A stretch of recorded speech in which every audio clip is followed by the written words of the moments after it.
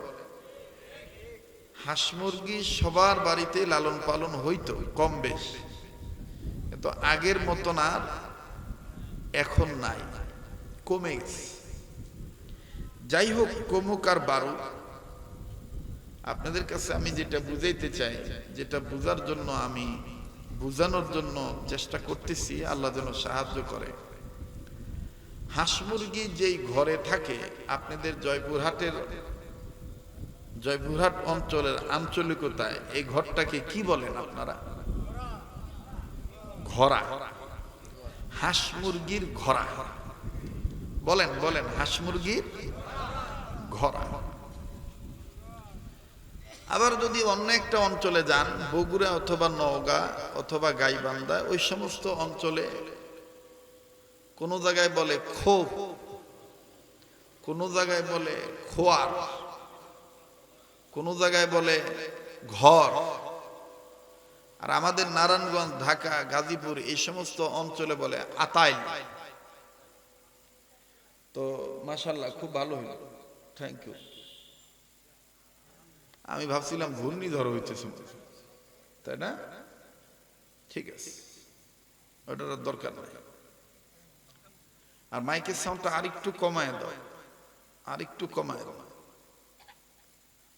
আপনারা আমার কথা বুঝতেছেন তো? খুব মনোযোগ সহকারে কথাগুলি শুনবেন। এটা দাওরা হাদিস পর্যন্ত মাদ্রাসা, ইফতাও আছে। কাজেই এখানে বয়ান করতে গেলে খুব হিসাব করে বয়ান করতে হয়। কথা বলে না। এই সাইডে কথার আওয়াজ আসে কেন ভাই? এই যে সাইডে, এই যে সাইডে, এই সাইডটা।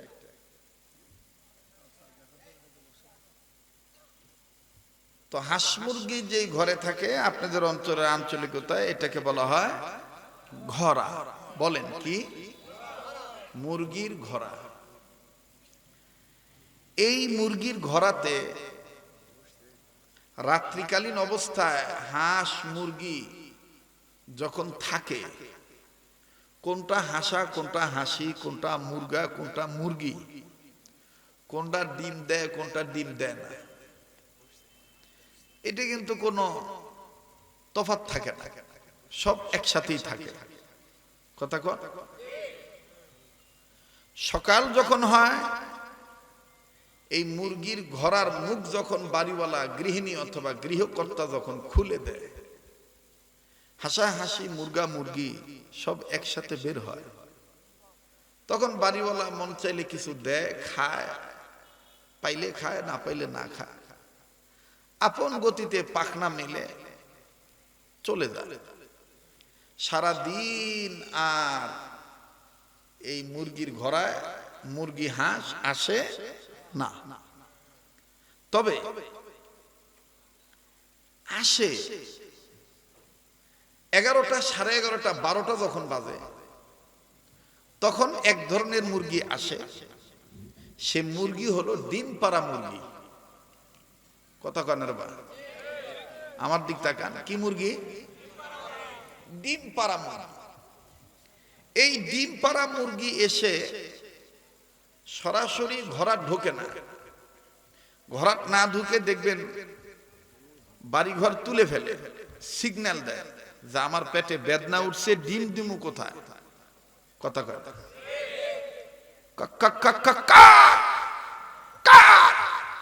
কথা কয়। আমি একটি কথাও কিন্তু বানিয়ে বলছি না, আমি এখনো নিয়মিত লেখাপড়া করি। কিছু চালান যদি না থাকতো, যে কম্পিটিশনে জামানা, ল্যাং মেয়েরা কবে আউট করে দিত মার্কেট থেকে। কথা কয় না? এখন সামান্য বিষয় নিয়ে যে গুতাগুতি, আর আমার যদি কোনো মার্কা টার্কা না থাকতো তাহলে তো কথাই ছিল না। কথা কয় না? তো মোহতারাম হাজিরিন, সিগন্যাল দেয় ডিম দিমু কোথায়, ব্যথা উঠেছে, ডিম দিমু কোথায়, কক কক কক কক কা, এরকম সিগন্যাল দেয়। তখন বাড়িওয়ালার পক্ষ হইতে প্রতিদিন মুরগি যে জায়গায় ডিম দেয় ওই জায়গায় আলাদা একটা আলগা ডিম থুয়ে আসে। ঠিক না বাবা? এই ডিম দেখার পর ওর ধরপরানি কমে যায়। জয়পুরহাটের ভাষায় বলে, নওগাঁর ভাষায় বলে, ওই আস্তে আস্তে আস্তে যাইয়া শূন্য ওই দুইটা ডিমের উপর, একটা ডিমের উপর বসে বসে 40 মিনিট 45 মিনিট যাই হয় হোক, আল্লাহর হুকুম যখন হয় উতুন কুতুন যাই দেখ দেখ দিয়া তখন ছোট্ট একটা ডিম দেয়। তো ডিম পাড়ার আগে ছিল এক ধরনের সিগন্যাল, ডিম দেওয়ার পর বাপরে বাপ, আক্কেলপুরের মুরগি হলে আক্কেলপুর ভাঙে ফেলা দেয়। কাক কাক কাক কাক কাক কাক কাক কাক কাক কাক কাক, মানে দিছি তো নেও না কে, দিছি তো দেখো না কে, ধরো না কে। ওর আওয়াজে মনে হয় যে ওর ডিমের ওজন হবে আধা মণ। কে রে বা, কথা কয় না রে, আউসাও করেন রে বা, একটু কথা না করলে হবে না, জোরে কথা কন, কথা বলেন ঠিক না বে ঠিক? ওর আওয়াজ শুনে মনে হয় ডিমের ওজন হবে আধা মণ। বাড়িওয়ালা বা বাড়িওয়ালি তড়িৎ গতিতে যাইয়া দেখে যে বাপরে বাপ, যে তো বড় আওয়াজ। এখন ডিম হাতে নিয়ে দেখে এক পাও হবে না ওজন। যাই হোক, রসিকতার ছলে এই কথাটুকু আমি বললাম। আসলে কি বুঝাইতে চাই, এই ডিম পাড়া মুরগি সহ সন্ধ্যাবেলায় বেলা ডোবার আগে হাঁস মুরগি সব আবার বাড়ির আঙিনায় আসে। আপনাদের এলাকায় আঙিনা বলে না আগনা কয়? আগিনা। এই আগিনা এসে জড়ো হয়।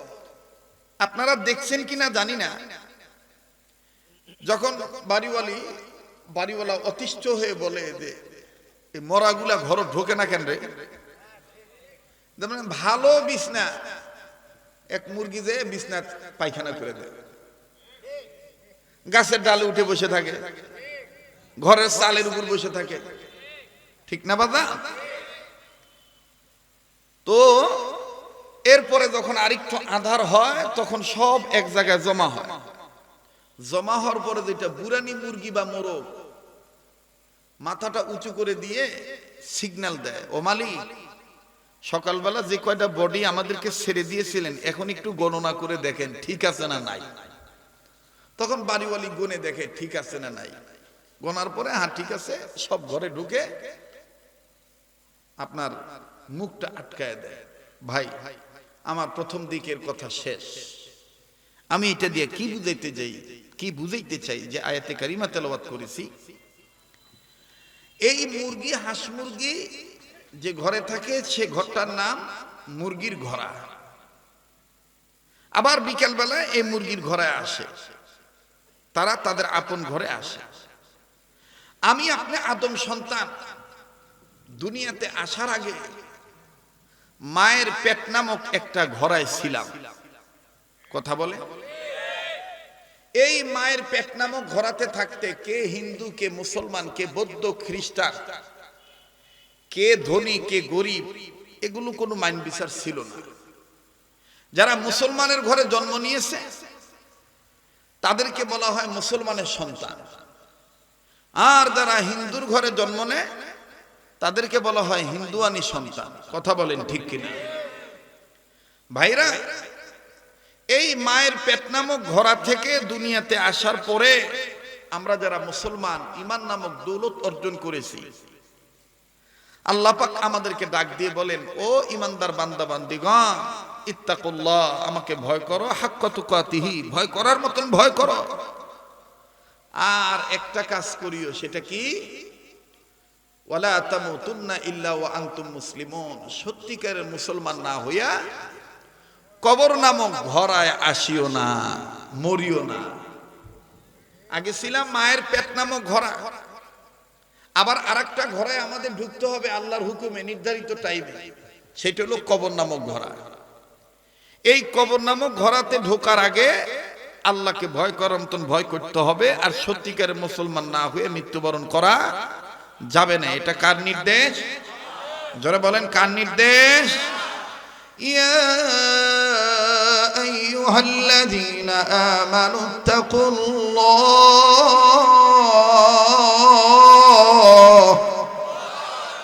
হাক্কা তুকাতিহি ওয়া লা তামুতুন্না ইল্লা ওয়া আনতুম মুসলিমুন। আমি কি গান গাইলাম?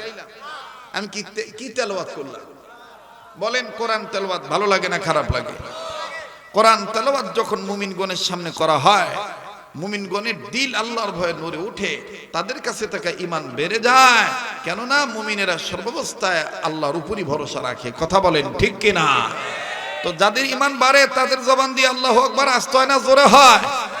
তো কই জোরে আল্লাহু আকবার বলেছেন? একটু আকাশ গর্গন গর্গন করতেছে, ভয় পাইতেছে, কোন গজবের বৃষ্টি জানি আসে। আল্লাহুম্মা হাওয়ালাইনা ওয়ালা আলাইনা, আল্লাহুম্মা হাওয়ালাইনা ওয়ালা আলাইনা, আল্লাহুম্মা হাওয়ালাইনা ওয়ালা আলাইনা। আয় আল্লাহ, আপনি আমাদের জন্য যেটা খায়ের হবে সেইটাই করবেন, আমরা সেটার উপর রাজি আছি ইনশাআল্লাহ। যারা বলেন ইনশাআল্লাহ। তো এবার একটু তাকবীর দেন তো, জোরে বলেন তো আল্লাহু আকবার। না বাজান, সামনের বাইরে চুপ থাকেন, পিছনের বাবারা বলেন তো আল্লাহু আকবার। এতগুলো শোনার চান যুবক বন্ধুরা, আওয়াজ এত কম কেন? আবার পিছন থেকে বলেন তো আল্লাহু আকবার। এবার পিছনের বাবারা চুপ থাকেন, সামনের বাবারা বলেন তো আল্লাহু আকবার। এবার সামনের বাবারা পিছনের বাবারা মিলে জিলে বলেন আল্লাহু আকবার। আল্লাহু আকবার বলা মানে কার নামের জিকির করা? কার নামের জিকির করা? আল্লাহর জিকির করতে হবে, আল্লাহকে সুন্দর সুন্দর নাম ধরে ডাকতে হবে। কোরআনে আছে না নাই? ওয়ালিল্লাহিল আসমাউল হুসনা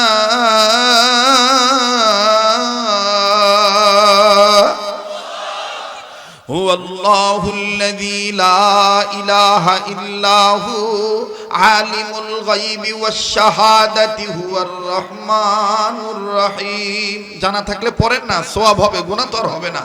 হুয়াল্লাহুল্লাযী লা ইলাহা ইল্লাহু আলিমুল গায়বি ওয়াশ শাহাদাতি হুয়ার রহমানুর রহিম। হুয়াল্লাহুল্লাযী লা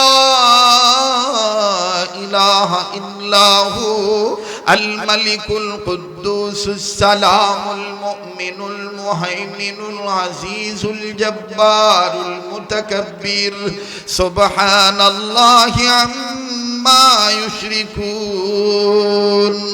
হুয়াল্লাহুল খালিকুল বারিউল মুসাউবিরু লাহুল আসমাউল হুসনা।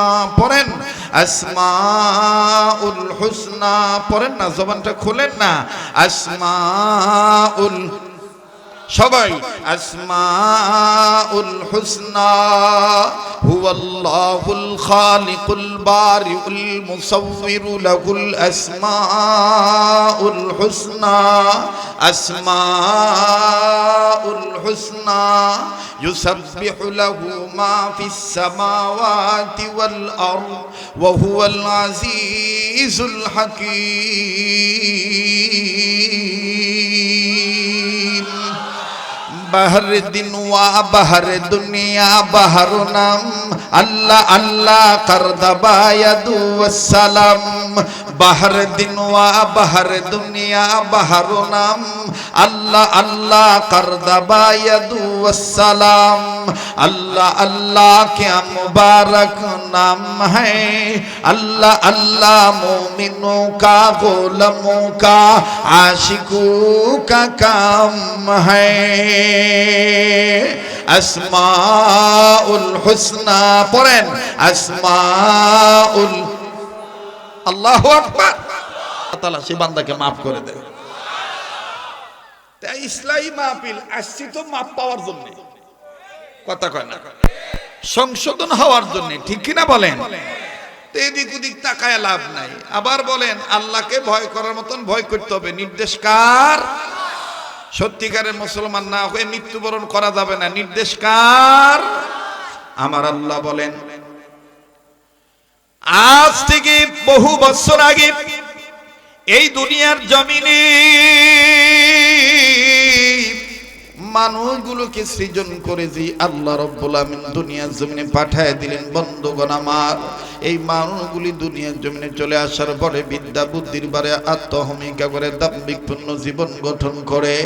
এই মানুষগুলি ইমানি অন্ধকারচ্ছন্নর ভিতর পতিত থেকে বেঈমান হইয়া বাবাজি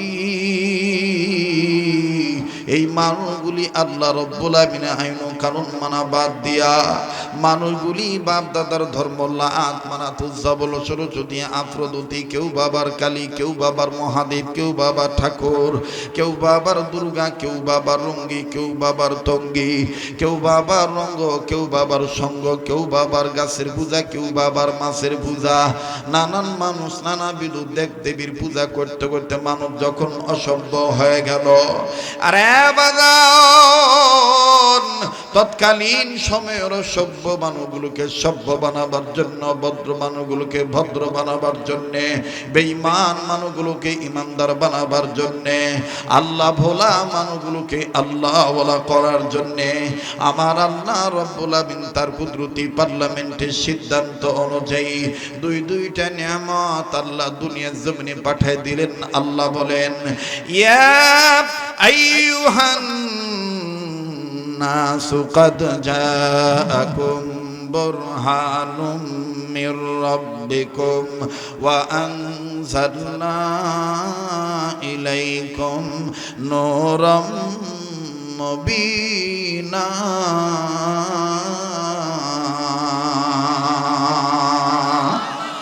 আল্লাহ বললেন নবীজি পৃথিবীর জমিনে যারা মানুষ রূপে জন্ম নিল নবী গো, এই পৃথিবীর মানুষগুলোকে ভালো বানাবার জন্য আমি রব্বুল আলামিন, আমি রব আমার পক্ষ থেকে এক নম্বর বুরহান নামক নবী দুনিয়ার জমিনে পাঠায় দিলাম। দ্বিতীয় নম্বরে এই বুরহান নামক নবীর উপরে ফুরকান নামক কোরআন নাজিল করলাম। ভাই গো মনে মনে প্রশ্ন হইতে পারে হযরত জি শরীয়তপুরী নবীর নাম শুনেছি ঈসা নবী, মুসা নবী, নবীর নাম শুনছি ইউনুস নবী, নবীর নাম শুনছি ইউসুফ নবী, নবীর নাম শুনছি ঈসা, নবীর নাম শুনছি মুসা, নবীর নাম শুনেছি জাকারিয়া, ইয়াহইয়া, ইয়াকুব। ও হুজুর আপনি যে বুরহান নবীর নাম বলতেছেন, এই বুরহান নবী কোন নবী ছিল একটু ভালো করে বুঝে দিলে হয়ে যায়। ভাই গো কান খাড়া করে শুনবেন, দিলের কান লাগায় শুনবেন, অন্তরাত্মার কান লাগায় শুনবেন, দিলের চোখ দিয়া মদিনার পাগলের চেহারার দিকে দেখবেন। বাবাজি এই পাগলের কণ্ঠটা কিন্তু আপনাদের চিরচেনা কণ্ঠ। আমার ভাইরে পাগল আব্দুল খালেক শরীয়তপুরী সুর ঝংকার, কথার অলংকার, আমার বন্ধুকার গাম্ভীর্যতপূর্ণ বক্তব্যর অহংকার, এটা কিন্তু আপনাদের জানা আছে বাজান রে। কাছেই নতুন করে পরিচিত হওয়ার দরকার নাই, শুধুমাত্র আমার বাবাজি টাচ দিয়ে যে বাজান একটু খেয়াল করে কথাগুলি শুনবেন। বুরহান নবী কোন নবী ছিলেন আমার আমার বন্ধুগণ, আমার ভাইরা, আল্লাহ নবীর যত নাম ছিল তন্মধ্যে বুরহান নামটা আমার আল্লাহ নিজেই তার হাবিব মুহাম্মদুর রাসূলকে উপহার দিয়েছেন। এটা আমার কথা নয়, মাওলানা আব্দুল মাজেদ দরিয়াবাদী রহমাতুল্লাহি আলাইহি তিনি তার তাফসীরে মাজিদের ভিতরে মুসান্নিফের জিম্মাদারি পালন করে সুন্দর করে বাজান কথাটা উল্লেখ করে বলেছেন। আওয়াজ দিয়ে বলেন না সুবহানাল্লাহ, আরো জোরে জোরে বলেন সুবহানাল্লাহ। আরবের মানুষেরা কত বড় ভাগ্যবান, বুরহান নবীর রূপ দেখিয়া কাফের হলো মুসলমান। ঠিক কিনা বলেন? আরবের মানুষেরা কত বড় ভাগ্যবান, দিনে নবীর রূপ দেখিয়া কাফের হলো মুসলমান। ইয়া রাসূলুল্লাহ ইয়া হাবিবাল্লাহ, ইয়া রাসূলুল্লাহ ইয়া হাবিবাল্লাহ, লিল্লাহি তাকবীর। আল্লাহ বললেন নবীজি মানুষ রূপে যারা জন্ম নিল এই মানুষদেরকে আমি আল্লাহ রাব্বুল আমিন জানিয়ে দিলাম, মানুষরে তোমাদের কল্যাণের জন্য, ভালোর জন্য, মঙ্গলের জন্য আমি রব বুরহান নামক নবী দুনিয়ার জমিনে পাঠিয়ে দিলাম। দ্বিতীয় নম্বরে বুরহান নামক নবীর উপরে ওয়া আনজালনা ইলাইকুম নূরাম মুবিনা, আমি রব্বে কাবা জাল জালালি ওয়াল ইকরাম গফুর और গফফার রহিম और রহমান হান্নান और মান্নান, আমি আল্লাহ হাইয়্যু और কাইয়্যুম, আমি রব্বে কাবা নুন নামক কোরআন শরীফ আমি আল্লাহ নাজিল করে দিলাম। আল্লাহ পাক বললেন নবীজি এই বুরহান নামক নবী এবং কোরআনের উপরে যেই বান্দা বান্দীগণ ঈমান আনবে, ঈমান আনার পর যেই বান্দা বান্দীগণ মজবুত আকারে ধারণ করবে, দৃঢ়তা অবলম্বন সহকারে মজবুত আকারে ধরে থাকবে, আমি আল্লাহ রব্বুল আমিন তাদেরকে কি পুরস্কার দেব আমি আল্লাহ জানায় দিলাম। ফাআম্মাল্লাযীনা আমানু বিল্লাহি ওয়া'তাসামু বিহি ফাসায়ুদখিলুহুম ফি রাহমাতিম মিনহু ওয়া ফাদলিন ওয়া ইয়াহদিহিম ইলাইহি সিরাতাম মুস্তাকিমা।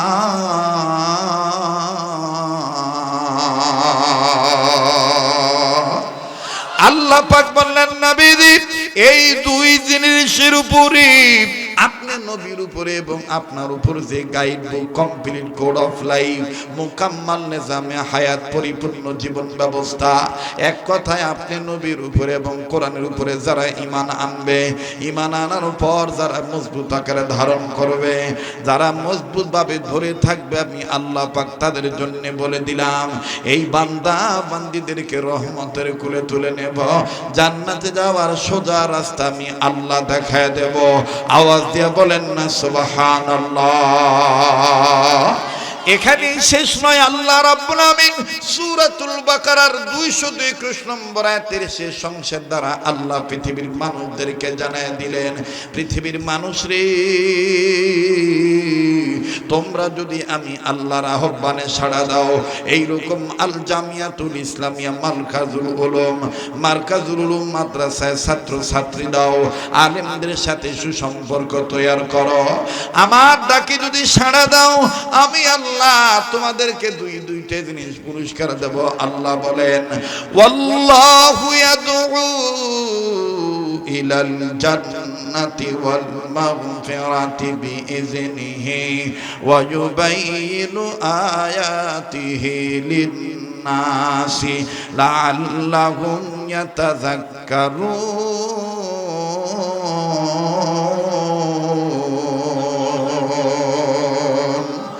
আল্লাহ বললেন নবীজি মানুষ রূপে যারা জন্ম নিল এই মানুষগুলো যদি আমার ডাকে সাড়া দেয় আমি রব্বুল আলামিন তাদের দুইটা জিনিস পুরস্কার দেব। নাম্বার 1, জীবনের গুনাহগুলি আমি আল্লাহ মাফ করে দেব। দ্বিতীয় নম্বরে আমি আল্লাহ রব্বুল আমিন বান্দা বান্দির আমলনামায় আমার ডাকে সাড়া দেনওয়ালা বান্দা বান্দির আমলনামায় জান্নাত নামক চিরস্থায়ী বাসস্থান লেখে ধন্য করে দেব। আওয়াজ দিয়ে বলেন না সুবহানাল্লাহ। আল্লাহ তোমার জান্নাতে যাব, বলেন আল্লাহ তোমার। এতগুলো মানুষ এত আস্তে আওয়াজ দিচ্ছেন, কেউ ধরে নিয়ে যাবে নাকি? এরকম মেও মেও করতেছেন কেন? হক কথাটা বলেন না, আল্লাহর কাছে চান না। আল্লাহ তোমার জান্নাতে যাব, বলেন আল্লাহ তোমার। তোমার পথে জীবন দিয়ে শহীদ হব, তোমার পথে জীবন দিয়ে। ও আল্লাহ তোমার জান্নাতে যাব, বলেন আল্লাহ তোমার জান্নাতে যাব। ঠিক কিনা বলেন? যদি ইসলামী আন্দোলন করার কারণে, মাদ্রাসা শিক্ষা গ্রহণ করার কারণে, আলেম ওলামার সাথে সম্পর্ক করার কারণে, সুদের বিরোধিতা করার কারণে, ঘুষের বিরোধিতা করার কারণে, দুর্নীতির বিরুদ্ধে কথা বলার কারণে, বাতিলের বিরুদ্ধে আন্দোলন করার কারণে যদি হামলা আসে, মামলা হয়, ঝামেলায় জড়ায়, দুনিয়ার কোন আমলাকে ভয় করে দিনই কামলা হবার দেব না, জীবন দিতে রাজি থাকবো, বাতিলের কাছে মাথা নত করে ইসলামকে কলুষিত হতে দেব না। কথা বলেন ঠিক কিনা? আল্লাহ তোমার জান্নাতে যাব, বলেন আল্লাহ তোমার। বলেন বলেন আল্লাহ তোমার জান্নাতে যাব, আল্লাহ তোমার। তোমার পথে জীবন দিয়ে শহীদ হব, তোমার পথে জীবন দিয়ে। ও আল্লাহ তোমার জান্নাতে যাব, আল্লাহ তোমার জান্নাতে যাব। লিল্লাহে তাকবীর, লিল্লাহে তাকবীর। আমার ভাইরা, আমার বন্ধুগণ, আল্লাহকে কেমন ভয় করার মতন ভয় করা লাগবে। লম্বা করার কোনো সুযোগ নাই, অল্প সময়ের মধ্যে বাজান কথা ফিনিশিং দিয়ে আমি বিদায় নিয়ে চলে যাব। বাবাজি দেখেন তো দেখি একটু দিলখানা নরম হয় কিনা, এক ফোঁটা চোখের পানি আপনি ফালাইতে পারেন কিনা বন্ধু। ইতিমধ্যে যে আলোচনাটা আমার কণ্ঠ থেকে বেরিয়ে গিয়েছে, অনেক হিন্দু, অনেক আমার বন্ধুগণ খ্রিস্টীয় ধর্মের ছেলেরা মেয়েরা লাগাতার বাজান ভিন্ন ভিন্ন ভাবে অফার দেয়। মুসলমান তারা হয়ে যাচ্ছে, অনেকে মুসলমানও হয়ে গেছে। আল্লাহর কসম করে বলি, এই তো গত 3 দিন আগে বাবাজি এই উত্তরাঞ্চলের রংপুর বিভাগে, রংপুর সদর থানার আওতাধীন গঙ্গাচড়া থানা হবে, আমার বন্ধুগণ ধনতলা মাদ্রাসার পাশে যখনই বাজার আমি রেস্টে ছিলাম, নিরিবিলি পরিবেশে একজন হিন্দু থেকে মুসলমান হওয়া ছেলে, এই ছেলেটা এসে আমার সাথে সাক্ষাৎ করলো। উল্লেখযোগ্য রংপুরের উলামায়ে কেরাম ছিলেন। আসার পরে ছেলেটা কেঁদে কেঁদে ডাক দিয়ে বলে, হুজুর আপনার কণ্ঠ থেকে একটা বয়ান শোনার পরে আমি জীবন পরিবর্তন করে ফেলেছি। আমার মা বাপ আমাকে ত্যায্য করে দিয়েছে, আমিও তাদেরকে ছেড়ে দিয়েছি, ইসলাম ধর্ম আমি কবুল করেছি। আওয়াজ দিয়ে বলেন না সুবহানাল্লাহ, আরো আওয়াজ দিয়ে বলেন না সুবহানাল্লাহ। বাজার রে, আল্লাহর ভয় এমন একটা সম্পদ, আল্লাহ রাব্বুল আমিনের ভয় এমন একটা সম্পদ, এই সম্পদ যারা অর্জন করেছে বাজান, তাদের দুনিয়া তো দাম বেড়ে গেছে, আখিরাতেও তাদের দাম বেড়ে গেছে ভাই গো। আর আল্লাহকে সবচেয়ে বেশি ভয় কারা করে? আল্লাহ রাব্বুল আমিন নিজেই বলে দিয়েছেন, ইন্নামা ইয়াখশাল্লাহা মিন ইবাদিহিল উলামা।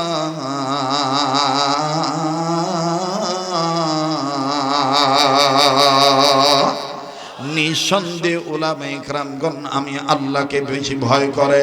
যারা আল্লাহকে বেশি ভয় করে তাদের দাম কত, তারা কি পরিমাণ সম্মানিত, আল্লাহ পাক নিজেই বলেন, ইন্না আকরামাকুম ইনদাল্লাহি আতকাকুম। নিঃসন্দেহে আমাকে ভয় করবে যে যত সম্মানিত হবে সে তত। আওয়াজ দিয়ে বলেন সুবহানাল্লাহ। বাজানরে লম্বা করার কোনো সুযোগ নাই। মোবাইল থাকলে মোবাইলের মাধ্যমে অডিও রেকর্ড করে নিয়ে যাবেন। বাজান জীবনের শেষ বয়ান মনে করে বয়ান করছি। ভাইজান আল্লাহর ভয় দেখেন কি পরিমাণ, আহারে আল্লাহর ভয় যার অন্তরে ছিল। আমি লম্বা করব না, একজন খলিফার কথা বলবো, ইসলামের দ্বিতীয় খলিফা, খলিফাতুল মুসলিমিন আমিরুল মুমিনিন হযরত ওমর রাদিয়াল্লাহু তাআলা আনহু। বাজান রে, যার শানে কাজী নজরুল ইসলাম, কবি নজরুল ইসলাম কত আগে লিখে গিয়েছিলেন, মৃত্যুরে বরণ করে গাইল যে ওমর জীবনের জয়গান, দিনের খাতিরে যেন আকাতরে সর্বস্ব করিল দান, অর্ধ পৃথিবী করিত শাসন, তালি দেওয়া জামা গায়ে আটার বস্তা পিঠে করে নিয়া সেবিত দুস্থ মায়ে। কথা বলেন ঠিক না ব্যাঠি? এই হযরত ওমর রাদিয়াল্লাহু তাআলা জামানার কথা। ও বাবাজি, একজন মদখোর ব্যক্তি নিয়মিত মদ পান করত, কিন্তু মদের ব্যাপারে যখন আল্লাহর পক্ষ থেকে আইন এসে গেল, মদ খাওয়া হারাম, মদ বিক্রি করা হারাম, মদ ধরাটাও এরকম করে যখন হযরত ওমর বয়ান করে দিল, কিন্তু বাজান একজন নেশাখোর, তার মদ না খাইলে ভাল লাগে না। আবদালে তাবুর মধ্যে বিবিকে গোপন ভাবে ডেকে বলে, বিবি রে, আমার কেমন জানি ভাল লাগে না, মদ না খাইলে ভাল লাগে না, শরাব না পান করলে আমার ভাল লাগে না। বিবি ডাক দিয়ে বললেন, স্বামীগণ আপনি কি জানেন না মদ খাওয়া হারাম? হযরত ওমর যদি জানতে পারে আপনি মদ কিনেছেন, মদ খেয়েছেন, আপনার কাছে কে বিক্রি করেছে, কোথা থেকে আপনি পেয়েছেন, আপনারও শিরোচ্ছেদ হবে, আপনারও শিরোচ্ছেদ হবে, মদ বেচনেওয়ালারও শিরোচ্ছেদ হবে। এই লোকটা ওমর, আমার বন্ধুগণ ওমরের কথা শোনার পরে বিবিকে ডাক দিয়ে বলতেছেন, বিবিরে আমি কি ওমরের বাবার টাকা দিয়ে খাবো আর আমি মদ খাবো? ওমর কেমন করে দেখবে? ওমর তো দেখবে না। বিবি আমি আমার মনের কথা তোমায় বলে দিলাম। এই কথা বলে বিবির কথা গ্রহণ না করে ও বন্ধু, এই ব্যক্তিটা আমার বন্ধুগণ বাজারে গেল, মদ ক্রয় করলো। লক্ষ্য করে শুনবেন ভাইয়া, কষ্ট হচ্ছে নাকি আপনাদের? চলবে না বন্ধ করে দেব? পিছনের বাবারা বলেন কি বন্ধ করে দেব? দোয়া করে দেব? তাহলে বাজান আমার বন্ধুগণ, আমার ভাইরা, একটু বি কেয়ারফুল হয়ে, সচেতন হয়ে কথাগুলি শুনবেন। জীবনের শেষ বয়ান মনে করে বয়ান করছি। নেহের কোনো জরুরত না থাকলে মাঝখান থেকে কেউ উঠে ডিস্টার্ব ক্রিয়েট করবেন না, প্রতিবন্ধকতা সৃষ্টি করবেন না, আলোচনার মনোযোগ আপনি নষ্ট করবেন না বাবা। আল্লাহর বান্দা হযরত ওমরের কথা শুনিয়াম, বউকে কেয়ার না করে, ওমরকে কেয়ার না করে টাকার গরমে চলে গেল বাজারে। বাজারে যাইয়া এইবার আল্লাহর বান্দা মদ ক্রয় করলো। মদের বোতল নিয়া নিজ ঘরে এসে বাড়ির ভিতরে ঢুকে সে আরামে খাবে, নির্বিঘ্নে খাবে। কিন্তু বাজান বাংলায় একটা কথা আছে, যেখানে বাঘের ভয় সেখানে রাইত হয়। এই লোকটা যখন আসতেছিল, হঠাৎ করে নজর করে দেখে সামনে ওমরকে দেখা যায়। কাকে দেখা যায়? কাকে দেখা যায়? ওমরকে দেখা যায়। হযরত ওমরকে দেখার পর এই লোক আল্লাহকে ডাক দিয়ে বললেন, আল্লাহ,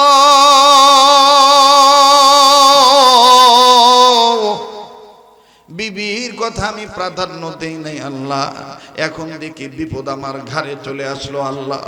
আল্লাহ আল্লাহ, তোমাকে আমি ভয় করার মতন ভয় করি নাই গো আল্লাহ। আল্লাহ, এখন আমি মদ থুয়া যদি দৌড় মারি, ওমর আমারে পাকড়াও করে ধরবে, ওমর আমাকে অ্যাটাক করবে, ওমর যেভাবে হোক আমাকে ধরে ফেলবে। আল্লাহ, এখন আমি কি করি উপায়? আল্লাহ, তুমি ছাড়া আমাকে রক্ষা করার কেউ নাই। এই কথা লোকটা বলে, ওদিক দিয়ে ওমর হাঁটি হাঁটি পা পা করে নিজ গতিতে আসতেছেন। এইবার ওই লোকটা মদের বোতলে হাত দিয়ে বলে, আল্লাহ, আজকে তোমার দরবারে আমি খালেদ দিলে তওবা করতেছি, ঈমান নামক দৌলত অর্জন করেছি আল্লাহ, কিন্তু ঈমানকে ঘষা মাজা করি নাই, বইয়ের কথা খেয়াল করি নাই। আল্লাহ, আজ তোমার দরবারে আমি পাক্কা ওয়াদা করতেছি, আজ যদি ওমরের হাত থেকে তুমি আমাকে বাঁচায় দাও আল্লাহ, আমি জিন্দেগি জিন্দিগিতে আর কোনোদিন মদ ধরবো না, মদ খাবো না, মদের দিকে যাবই না। আওয়াজ দিয়ে বলেন না সুবহানাল্লাহ। আমার ভাইরা এই কথা বলতে বলতে চলে আসছে হযরত ওমর। হযরত ওমর এই লোকটাকে দেখার পর ওমর রাদিয়াল্লাহু তাআলা সালাম জানাইলেন। আমার বন্ধুগণ, লোকটা সালাম দিয়ে থরথর করে কাঁপতেছে। এবার ওমর ডাক দিয়ে বলতেছে, তুমি কাঁপতেছো কেন? আর তোমার এই কোষার মধ্যে কি, তোমার এই বগালের নিচে কি, এই চাদরের তলে কি, তুমি একটু বের করো, এভাবে তুমি কাঁপাকাঁপি করো কেন? এই লোকটা ওমরের কথার প্রতি উত্তরে কথা না বলে আকাশের দিকে তাকায় ডাক দিয়ে বলেন, আল্লাহ,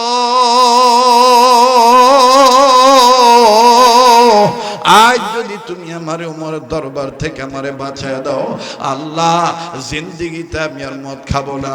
ও আল্লাহ, আল্লাহ, আমি তোমাকে ভয় করি। আল্লাহ, আল্লাহ, মেহেরবানি করে তুমি আমাকে বেঁচে বাঁচানোর একটা রাস্তা বের করে দাও।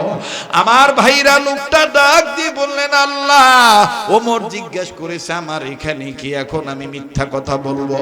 তবে আল্লাহ, এই মিথ্যাটা বলবো আমি বাঁচার জন্যে। আল্লাহ, তুমি কবুল করবা কি করবে না তোমার ব্যাপার। আমি দিল থেকে বলতেছি আমি আর মদ খাবো না, আমি আর মদ খাবো না। এইবার ওমর ধমক দিয়ে বলল, এই বেটা, তোর এই বগলের নিচে কি, এই কোষার ভিতরে কি, এই চাদরের তোরে কি, জলদি করে বল। লোকটা থরথর করে কাঁপতেছে আর ডাক দিয়ে বলতেছে, দুধের বোতল। আবার বলেন, কিসের বোতল?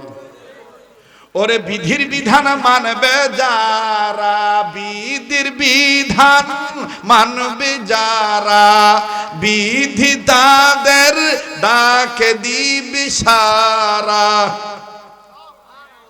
বিধির বিধান মানবে যারা, বিধি তাদের ডাকে দিবে সারা। ওয়া উদউনি আস্তাজিব লাকুম। বলেন না আল্লাহু আকবার। আবার বলেন না আল্লাহু আকবার। হযরত ওমর বললেন, তোমার এই চাদরের তলে কি বের করো। এই লোকটা আমার বন্ধুরে মদের বোতল ধরে ডাক দিয়ে বলতেছে, না আমিরুল মুমিনিন, আমার চাদরের তলে দুধ ভরা ভর্তি বোতল। ওমর বলল, বাইর কর দুধের বোতল, বাইর কর। এইবার দুধের বোতল যখন বাইর করতে যায়, লোকটা চোখের পানি ধাঁধা করে ছেড়ে কান্দে আর ডাক দিয়ে বলে, আল্লাহ, তুমি না কইছো তোমারে ডাকার মতন ডাকলে তুমি সাড়া দাও। আল্লাহ, তুমি না বলছো তওবা করার মতন তওবা করলে তুমি কবুল করো। ও আল্লাহ, আমি আর জীবনে গুনাহ করব না। ও আল্লাহ, আমি আর জীবনে মদ খাবো না। আমি বলছি তো, এখন আমাকে মদের বোতল বাইর করতে বলছে, আমি বলে ফেলছি, তোমাকে সাক্ষী রেখে দুধের বোতল। আল্লাহ, ঈসা নবী যদি পারে মরা মানুষের হাড্ডি জোগাড় করে, হাড্ডিতে হাত রেখে ফু দিলে যদি হাড্ডি জোড়া লেগে জিন্দা হয়ে যাইতে পারে, মানুষের রূপান্তরিত হতে পারে, ওই ঈসা নবীর চাইতে তো আমার নবী অনেক দামি নবী। ওই নবীর উম্মত আমি। আয় আল্লাহ, আমি ভুল করে ফেলেছি, আর ভুল করব না। আল্লাহ, আস্তাগফিরুল্লাহ, আস্তাগফিরুল্লাহ, আস্তাগফিরুল্লাহ, ইন্নাল্লাহা গফুরুর রহিম। আল্লাহ, তুমি আমারে মাফ করে দাও। আল্লাহ, তুমি আমারে মাফ করে দাও। আল্লাহ, আরে ভাই লাগবে না রে ভাই। আল্লাহ, তুমি আমারে মাফ করে দাও। আল্লাহ, আল্লাহ, তুমি গফুরু গফফার, তুমি রহিম রহমান।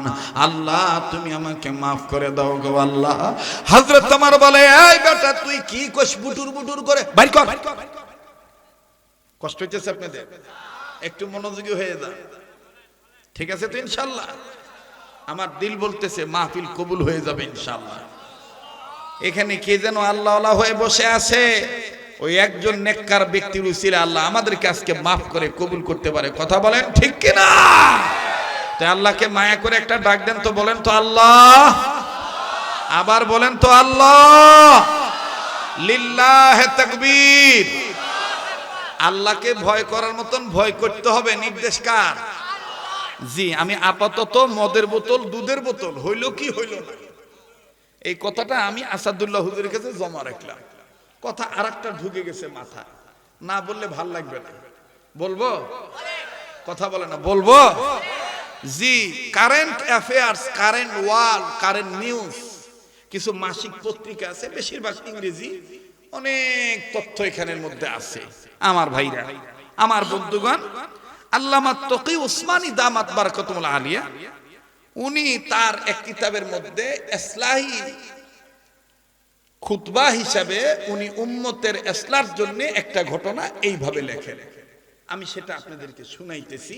আল্লাহর ভয় যদি ঠিক থাকে এক সময় না এক সময় সেটা জয় হয়ে যায়। যদি আল্লাহকে ভয় করার মতন করতে পারি, ভয় হবে একদিন না একদিন আমাদের জয়। কথা কোন ঠিক কিনা? কার ভয়? জোরে কোন কার ভয়? আল্লাহর ভয়। আমাদের দেশেও তো আল্লাহর ভয় আছে। 11 মাস ভয় করুক আর না করুক রোজার মাস করে। নিজে আমি প্রমাণ। কোন এক সরকারি অফিসে গেছিলাম ফাইল পত্র সই নেওয়ার জন্য, ভাই মাস্ক পরে গেছি তো ভদ্রলোক দেখলাম যে টসবি ভালোই জবছে স্যার আর কি। তা আমি ফাইলটা নিয়ে যাই, আমি বললাম যে স্যার এটা তিনি সই দেন, আপনার সইয়ের অপেক্ষায় আমার এই ফাইলটা আটকা আছে, আপনি সই দিলে তাড়াতাড়ি অন্য দরজায় পৌঁছাবে। তো উনি তসবি জপতেছে আর বলতেছে যে নিচে আমার পিয়ন বা অফিস এই কর্মচারীরা কিছু বলে নাই। তা আমি বললাম কি স্যার? কেন কোনো বকশিস টকশিসের কথা বলে নাই? তা আমি বললাম স্যার রোজার মাসও বকশিস নিবেন, ফিস নিবেন? না না না, রোজার মাস ইয়া আল্লাহ, এটাকে আমি আর হাতে ধরবো? এটা আমি হাতে ধরবো না তো। ওই যে টেবিলের তলে ঝুড়ি আছে, ঝুড়ি থুইয়া যান, ইফতার করার পরে আমি খাম খুলে গুনে দেখবো কয় টাকা দিছে। বাপরে তাকওয়া, বাপরে আল্লাহর ভয় করেন ওরা। ভাই রাগ করতেছে নাকি আপনারা? বেজার হইতেছে? আমি জানি না আপনাদের জয়পুরহাটে এরকম হাইব্রিড বুজুর্গ আল্লাহ আছে কি?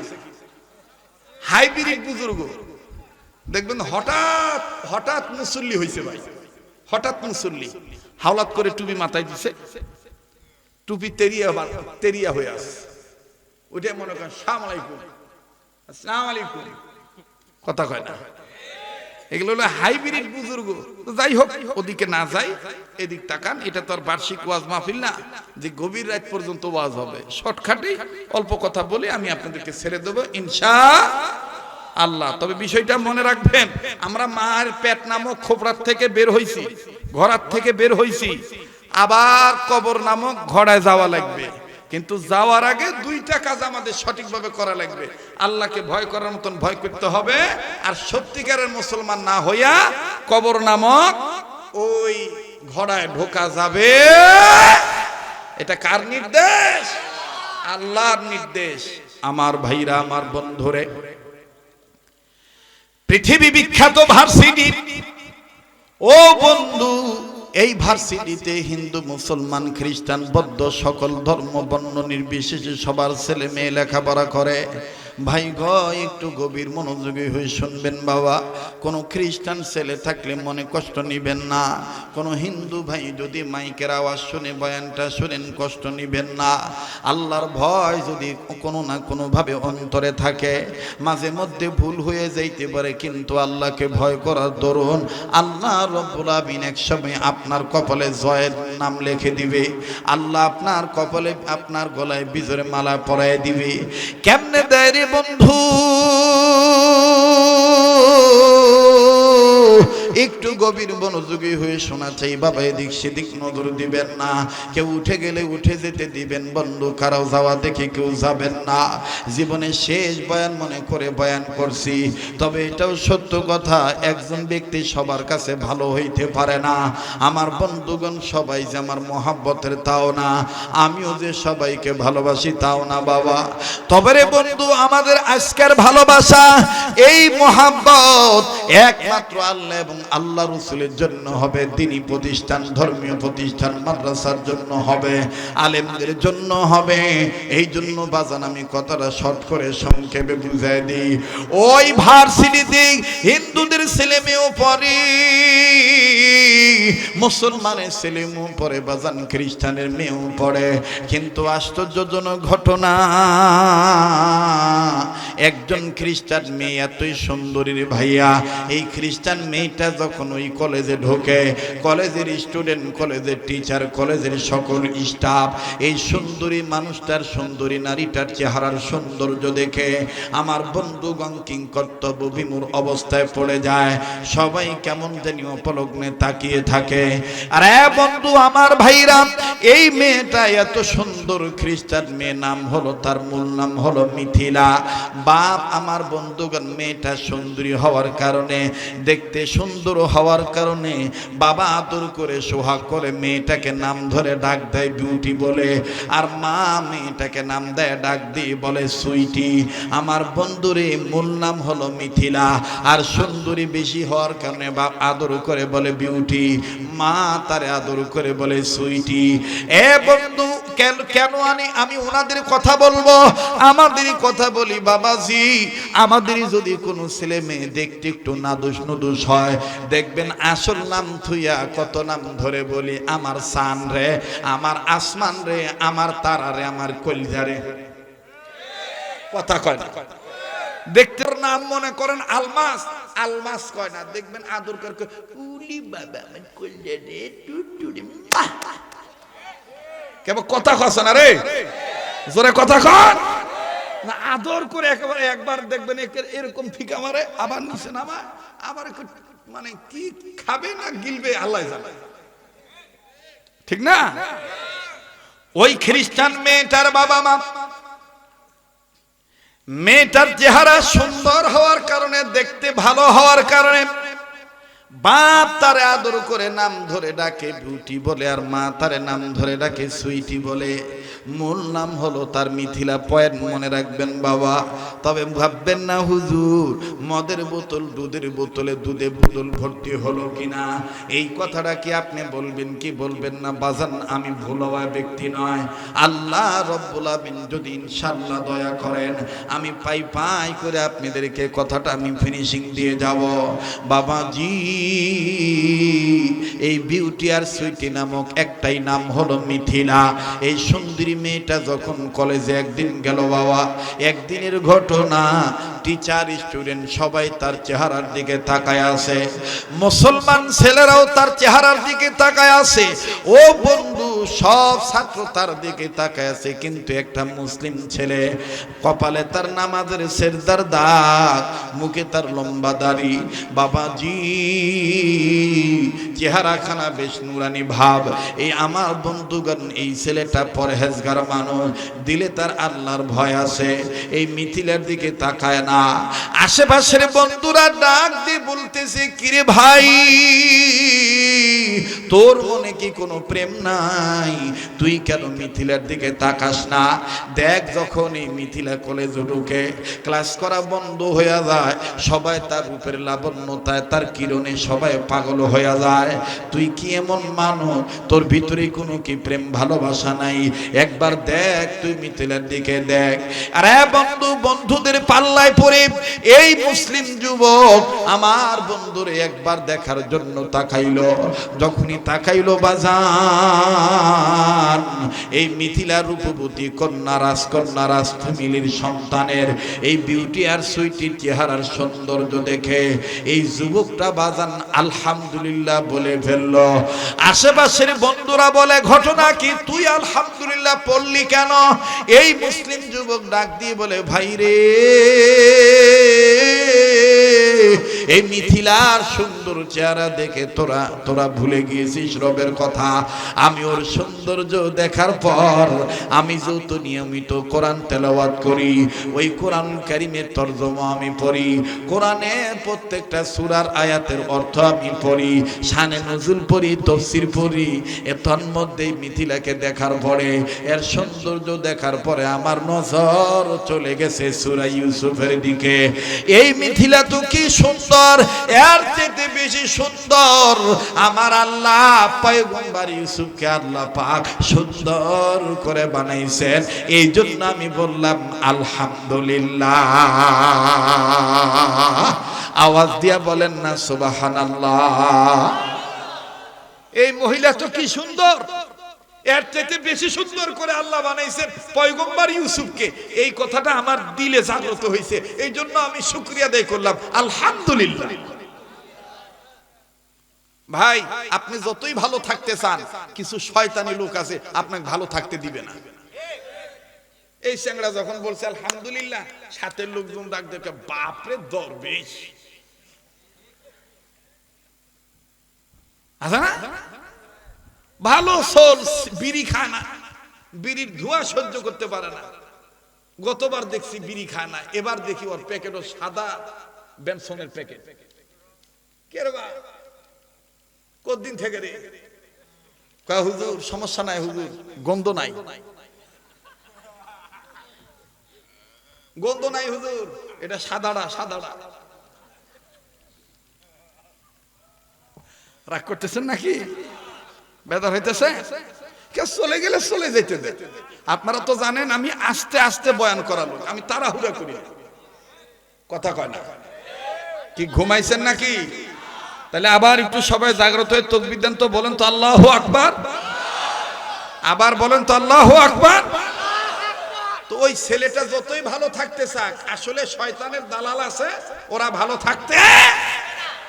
আমাদের সমাজেও দেখবেন অনেক মানুষ আছে, কোনো ভালো কাজ ওর কাছে পছন্দ হয় না, ওই খালি আঙ্গুল দেওয়া লোক। আঙ্গুল দেওয়া লোক বোঝে? মসজিদে 1 টাকা দিবে না, মাদ্রাসাত 1 টাকা দিবে না, ওয়াজগুবি আশা করবে এ মাদ্রাসার এত আয় ব্যয় হিসাব কোনটি, না হিসাবের খাতা লিয়ে আসেন দিনই। কথা যেগুলা কবে না মনে করবেন এগুলা মির্জাফরের গোষ্ঠী, এই জন্য কথার জবাব দিতেছে না। জোরে কথা বলা। এই মাদ্রাসা এত বড় বিল্ডিং হচ্ছে, কোথা থেকে টাকা আসে দেখি দিনই?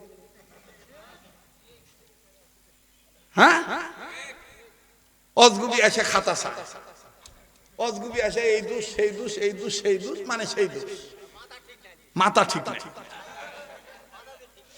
আঙ্গুল দেওয়া লোক, আর এই আঙ্গুল দেওয়া লোকের কিছু আঙ্গুল দেওয়া দালাল আছে, ওরা আবার হুজুর টাইপের হয়, কথা কয় না।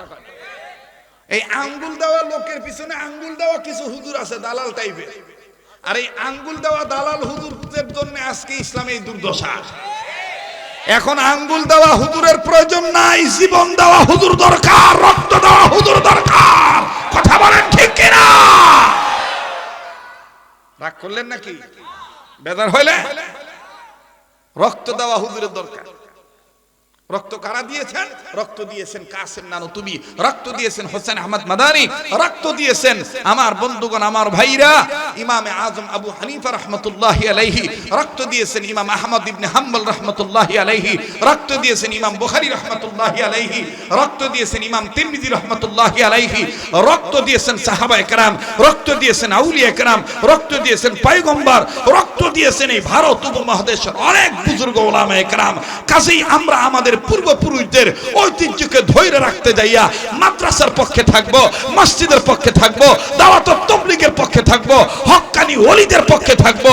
কোন দাদা বাবু ল্যান শ্যাম চ্যাটার্জি মুখার্জি গঙ্গোপাধ্যায় চট্টোপাধ্যায়ের তালে তাল পরে আঙ্গুল দেওয়া হুজুরের দালাল হয়ে কোন জায়গায় আমরা কলঙ্কিত হতে দেব না।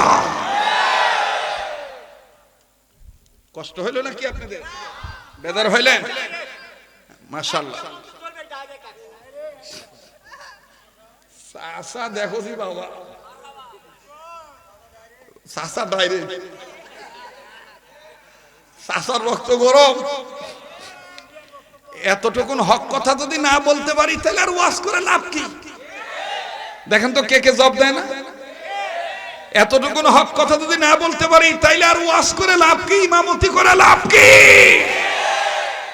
এখান থেকেই তো হক কথা বলবো, কারণ এটা জয়পুরহাটের মধ্যে উল্লেখযোগ্য একটা মাদ্রাসা, দাওরা হাদিস মাদ্রাসা, ইফতা পর্যন্ত মাদ্রাসা। তো এটা হকের মিশন, বাতি জ্বালানোর জায়গা তো এখানেই, কথা বলেন ঠিক কিনা? কারা কারা হকের পক্ষে আছেন দু হাত তুলে আল্লাহকে দেখান তো দেখি, দেখেন তো কে কে হাত তুলে নাই। মাশাআল্লাহ। এবার মুট করে ধরেন আর ছাড়েন, ধরেন ছাড়েন, বেস্তের বাগান সাজানোর মতন আঙ্গুলগুলো ছড়ান। এবার একটু ঘুম ভাঙানোর জন্য, অ্যাটেনশন ঠিক করার জন্য ডাইন বাম নাড়াচাড়া দেন, মুনাফিক খেদান, আঙ্গুল দেওয়া খেদান। হ্যাঁ, আল্লাহ আল্লাহ হান, উচ্চ আওয়াজ এবার তাকবীর দেন তো দেখি। নারায়ে তাকবীর, নারায়ে তাকবীর। কোরআন হাদিস যেখানে, আলেম ওলামা যেখানে, আজকের মাহফিল চলবেই চলবে, আজকের মাহফিল কতক্ষণ চলবে? হে বাবু, এই সারা রাতের কথা কয়ে আমার আল্লাহ যতক্ষণ চালায় ইনশা ইনশা কি হবে আলেম হয়ে, কি হবে আলেম হয়ে ইমাম সেজে সমাজেতে, আর যদি সত্য কথা উচ্চ স্বরে না বলিতে। চাকরি ভয় করো যদি ছেড়ে দাও ইমামতি, চাকরি ভয় করো যদি ছেড়ে দাও ইমামতি, কি হবে ধোঁকা দি আল্লাহকে, কি হবে বেঁচে থেকে অযথা বিদ্যা শিখে যদি না করতে পারো শোষণবিহীন সমাজটাকে। নারায়ে তাকবীর, নারায়ে তাকবীর।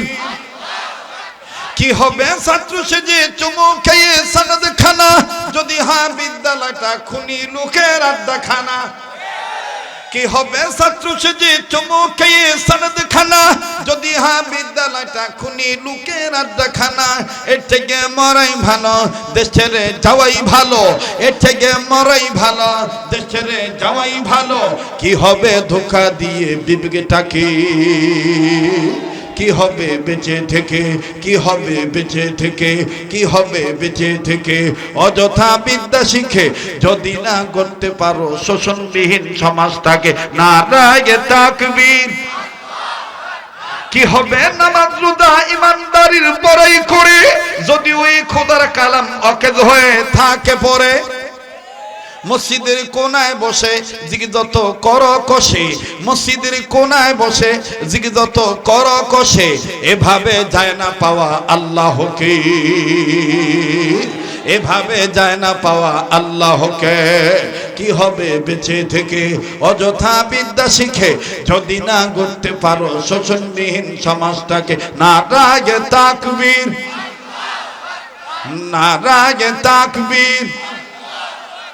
আমরা ইসলামের পক্ষে কথা বলেন ঠিক কিনা? আমরা কোরআন সুন্নাহর পক্ষে ঠিক কিনা বলেন?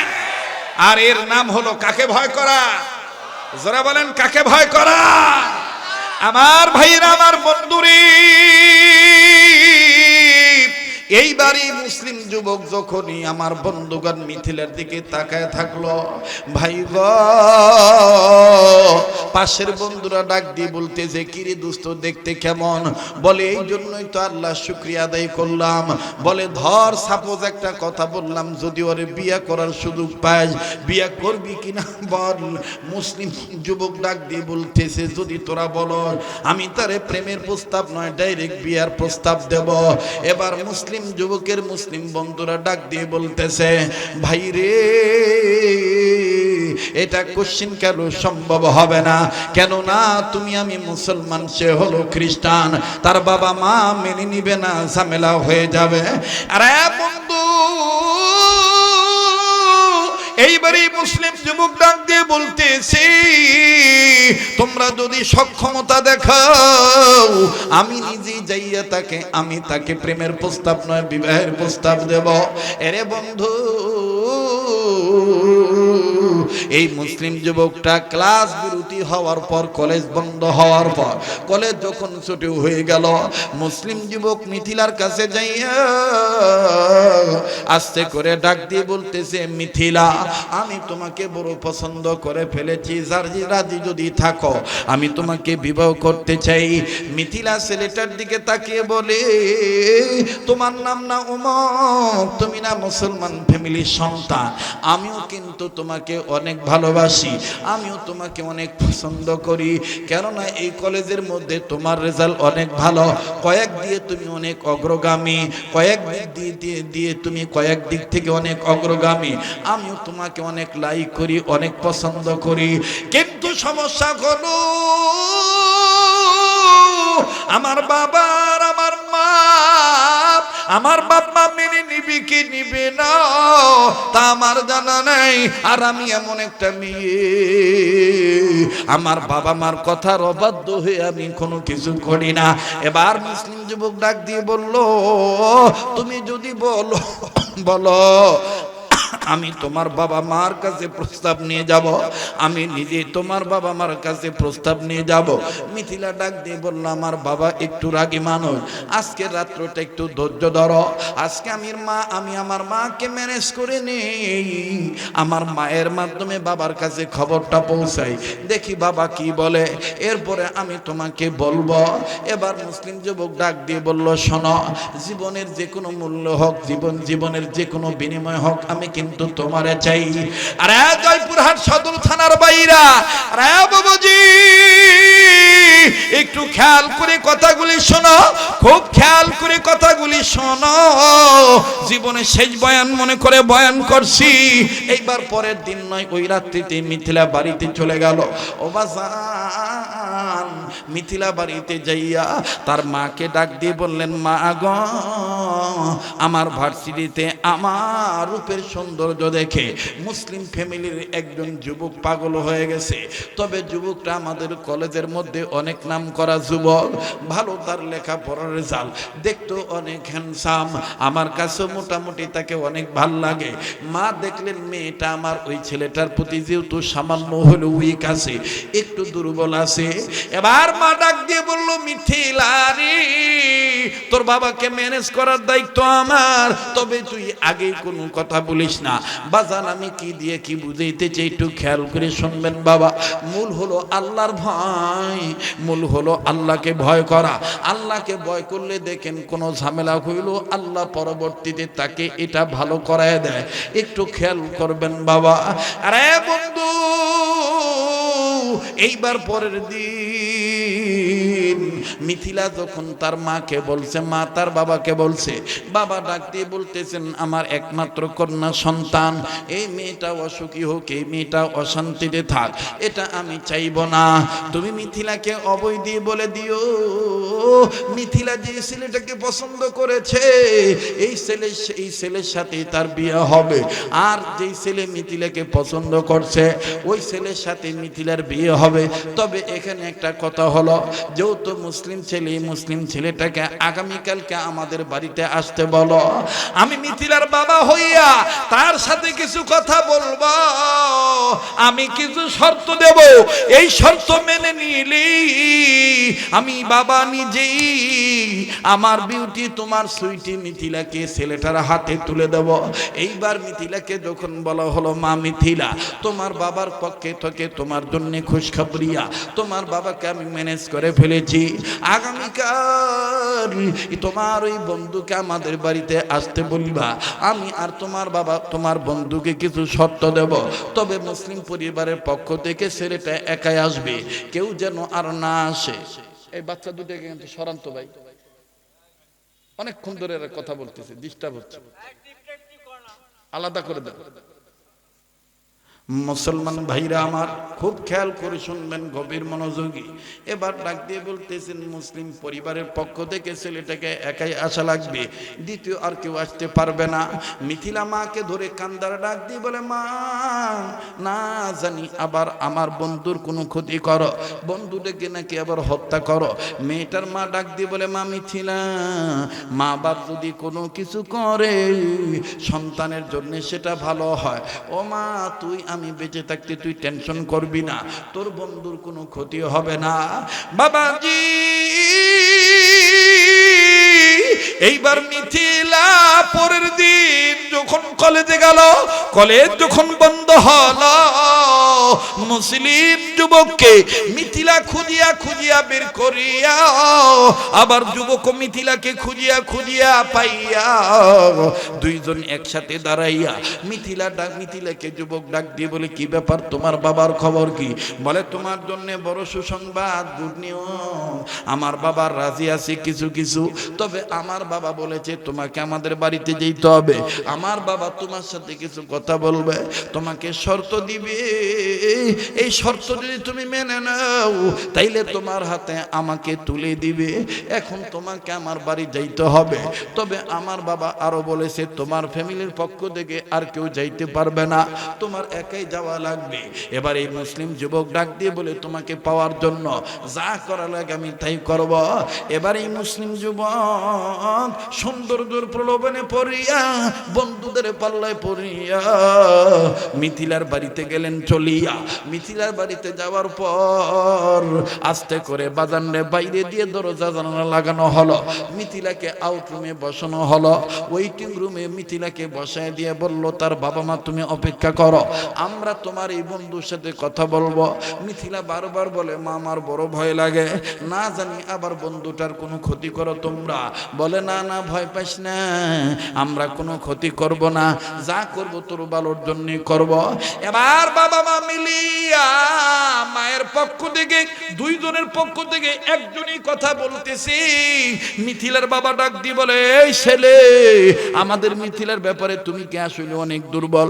বলে আঙ্কেল আপনার মিথিলাকে আমি বিয়ে করব, আপনার মিথিলাকে আমার বড় ভালো লাগছে, যদি আপনি রাজি থাকেন তাইলে বিয়ে করব। এবার মিথিলার বাবা ডাক দিয়ে বলতেছে তুমি কি ভুলে গেছো তুমি মুসলমান? তুমি কি ভুলে গেছো আমরা খ্রিস্টান? এই যুবক ডাক দিয়ে বলতেছে না আমি ভুলি নাই, আমার সব স্মরণ আছে। বলে তারপরও তুমি আমার মিথিলাকে চাও, হয় তোমার খ্রিস্টান হওয়া লাগবে, নতুবা আমার মেয়েকে মুসলমান হওয়া লাগবে, তাইলে তো সমস্যার সমাধান হবে। বলে আপনি মুরব্বী আছেন, আপনি বলেন কোনটা করব। মিথিলার বাবা দেখলো ছেলেটা যেহেতু মেয়েটার প্রতি দুর্বল, এইবার মিথিলার বাবা ডাক দিয়ে বলতেছেন অন্য কিছু নয়, আমার মিথিলাকে যদি পেতে চাও আমি যে কয়টা শর্ত দেব শর্ত তোমার মানা লাগবে। বলে কি কি শর্ত আপনি বলেন তো দেখি। ডাক দিয়ে বলতেছেন এক নম্বর শর্ত হলো, তোমাকে খ্রিস্টান হওয়া লাগবে, তুমি আর মুসলমান থাকতে পারবা না। দ্বিতীয় নম্বর শর্ত হইল তুমি যে খ্রিস্টান হয়েছ এটার একটা প্রমাণ স্বরূপ হলো আমি তোমার সামনে বাইবেল এনে দেব, এই বাইবেল ধরে তোমার শপথ করা লাগবে তুমি মুহাম্মদকে ছেড়ে দিয়েছো, ইসলাম ধর্ম ছেড়ে দিয়েছো, এক আল্লাহর ইবাদত করা তুমি বাদ দিয়ে দিয়েছো, এটা তুমি বাইবেল ধরে তুমি এটা শর্ত এটা তুমি প্রমাণ করবা।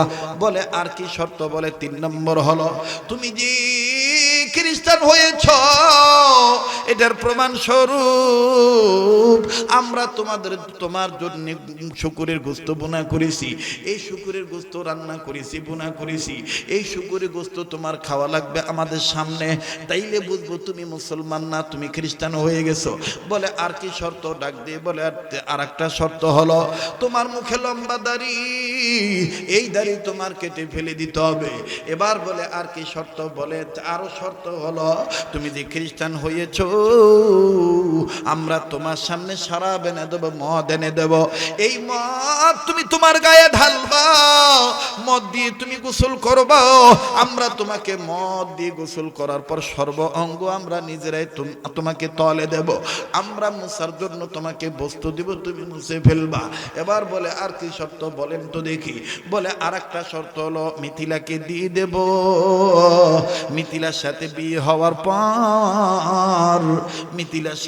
হওয়ার পর কয়েকদিন কিছুদিনের মধ্যে তুমি বিদেশ চলে যাইবা, এমন দেশে যাইবা, এমন রাজ্যে যাইবা তোমার পরিবারও যেন না পায়, আমার পরিবারও যেন না পায়, আমার বংশের কেউ যেন তোমাকে না পায়, আর তোমার বংশের কেউ যেন তোমাকে না পায়। আমরাই নতুন করে তোমাকে পাসপোর্ট ভিসা রেডি করে দেব, বিমানের টিকিট করে দেব। এবার ছেলেটা ডাক দিয়ে বললো আর কি শর্ত? বলে শেষ শর্ত হলো তোমার হাতে যে ব্যবহৃত মোবাইল আছে এই মোবাইলটা ভেঙে ফেলতে হবে, এবং এই মোবাইলের যে সিম কার্ড আছে এই সিম কার্ডটা তোমাকে নষ্ট করতে হবে। আমরা নতুন করে তোমাকে মোবাইল দেব, নতুন করে সিম কার্ড দেব, যাতে তোমাকে আমাদের পরিবারের লোক এবং তোমাদের পরিবারের লোক ফোন করে ডিস্টার্ব না করতে পারে। মুসলিম ছেলেটা বলল এটাই কি শর্ত? আর কি শর্ত আছে? বলে আর কোনো শর্ত নাই। বলে আঙ্কেল বাইবেল মিথিলাকে পাওয়ার জন্য আমি সব করতে রাজি। আনেন বাইবেল ধরে আমি বলবো আমি মুসলমান নাই, আমি খ্রিস্টান হয়ে গেছি।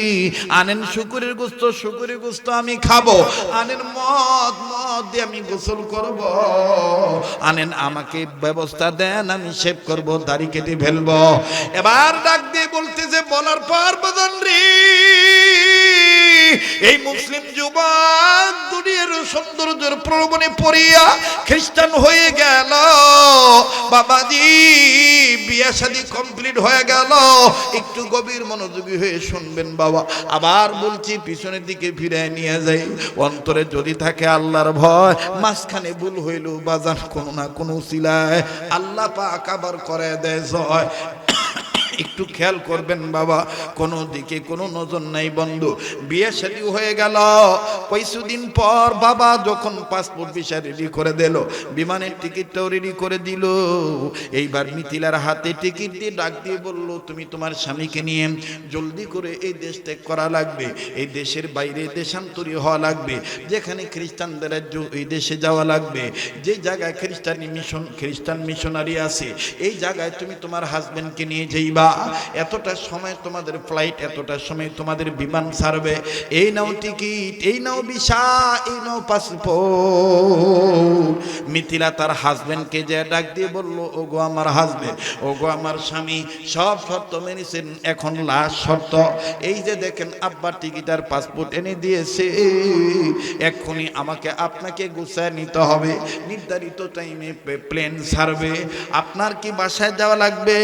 আপনি যে মেচে ছিলেন, ব্যাচেলার রুমে ছিলেন, ওই মেসে কি যাওয়া লাগবে? প্রয়োজনীয় যদি কোনো বস্তু থাকে, জিনিস থাকে, যদি লাগে আপনি আনতে পারেন। এই ভাই খুব খেয়াল করেন বাজান, একটু এদিক সেদিক নজর দিবেন না, গভীর মনোযোগী হয়ে শোনা চাই। আমার বন্ধুগণ অত্যন্ত ইম্পর্টেন্ট কথা আমি বলতে চাই।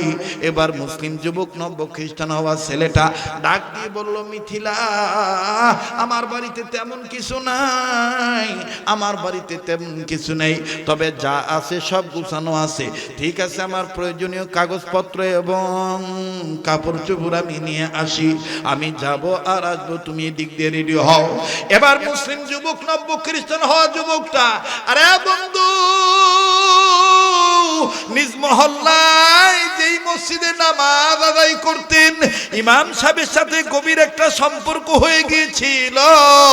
ওই ইমাম সাহেবের সাথে কথা বললেন না, কারোর সাথে কোনো কথা না বলে হুট করে চোরের মতন বাজান নিজের ঘরের তালা খুলিয়া ঢুকলো। তালা খুলিয়া ঢোকার পর সব মাল সামানা গুছায় নিয়া যখনই বাজান বের হবে, এবার দেখতেছি ফাইনাল যে আমার কোনো কিছু ছাড়া পড়লো নাকি। বাজান কেবলার দিকে পর্দার আড়ালে তার রাখা কোরআন শরীফ তাকের উপরে রাখা। প্রতিদিন ফজর নামাজ পড়ার পর কোরআন তেলাওয়াত করত পর্দা সরানোর উপর। এবার নজর করে দেখে কোরআন শরীফ দেখা যায়। ছেলেটা পর্দাটা ধরিয়া কোরআন শরীফের দিকে তাকাইয়া আদো আদো কাদো কাদো ভাব নিয়ে কান্দে। আর ডেকে ডেকে বলে, তোমার দিকে তাকায়াও লাভ নাই, তুমিও আমার দিকে তাকায় কোনো লাভ নাই। আমি আর মুসলমান নাই, আমি খ্রিস্টান হয়ে গেছি। এখন তোমাকে পড়তেও পারবো না, নাড়তেও পারবো না। আমি আর মুসলমান নাই, আমি খ্রিস্টান হয়ে গেছি। বাজান রে, ছেলেটা যখন এইভাবে কথা বলে, আল্লাহ পাকের কালামের জবান আল্লাহ খুলে দিয়েছে। কোরআন শরীফ ডাক দিয়ে বলে, ইত্তাকুল্লাহ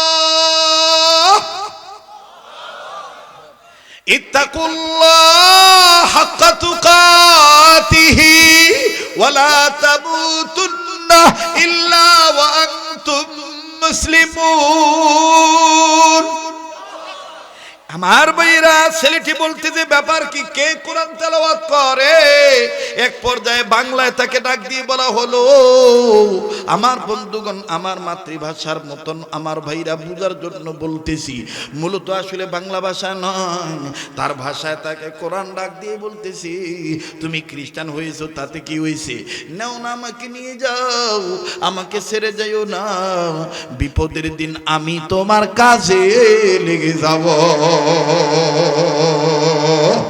আওয়াজ দিয়ে বলেন না সুবহানাল্লাহ। বাজান রে, যে জিনিস যে বেশি নাড়াঘাটা করে তার সাথে কিন্তু তার একটা সম্পর্ক হয়ে যায়। কথা বলেন ঠিক না ব্যাঠি?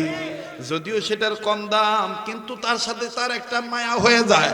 ছেলেটা ডাক দিয়ে বলতেছে, ঠিক আছে আমি কোরআন শরীফ না পড়ি, কিন্তু কোরআন শরীফ সাথে নিয়ে যাব, আমি কোরআন শরীফটা তো দেখতে পারবো। এবার মুসলিম যুবক, নব্য খ্রিস্টান হওয়া যুবকটা কোরআন শরীফ সুন্দর করে কাপড় দিয়ে গোপন করে নিয়ে পেঁচাইয়া পেঁচাইয়া ব্যাগের ভিতরে ঢুকাইয়া মিথিলাকে সাথে নিয়ে আমার বন্ধুগণ খ্রিস্টান রাজ্যে চলে গেল। অবাজান মিথিলার অগোচরে মিথিলাকে না জানাইয়া যেই জায়গায় ড্রেস আপ মেকআপ করে, যেই জায়গায় আমার বন্ধুগণ পোশাক পরিধান করে, ওই আলমারির পাশে ছোট্ট একটা জায়গায় গোপন ভাবে কোরআন শরীফ রেখে দিল।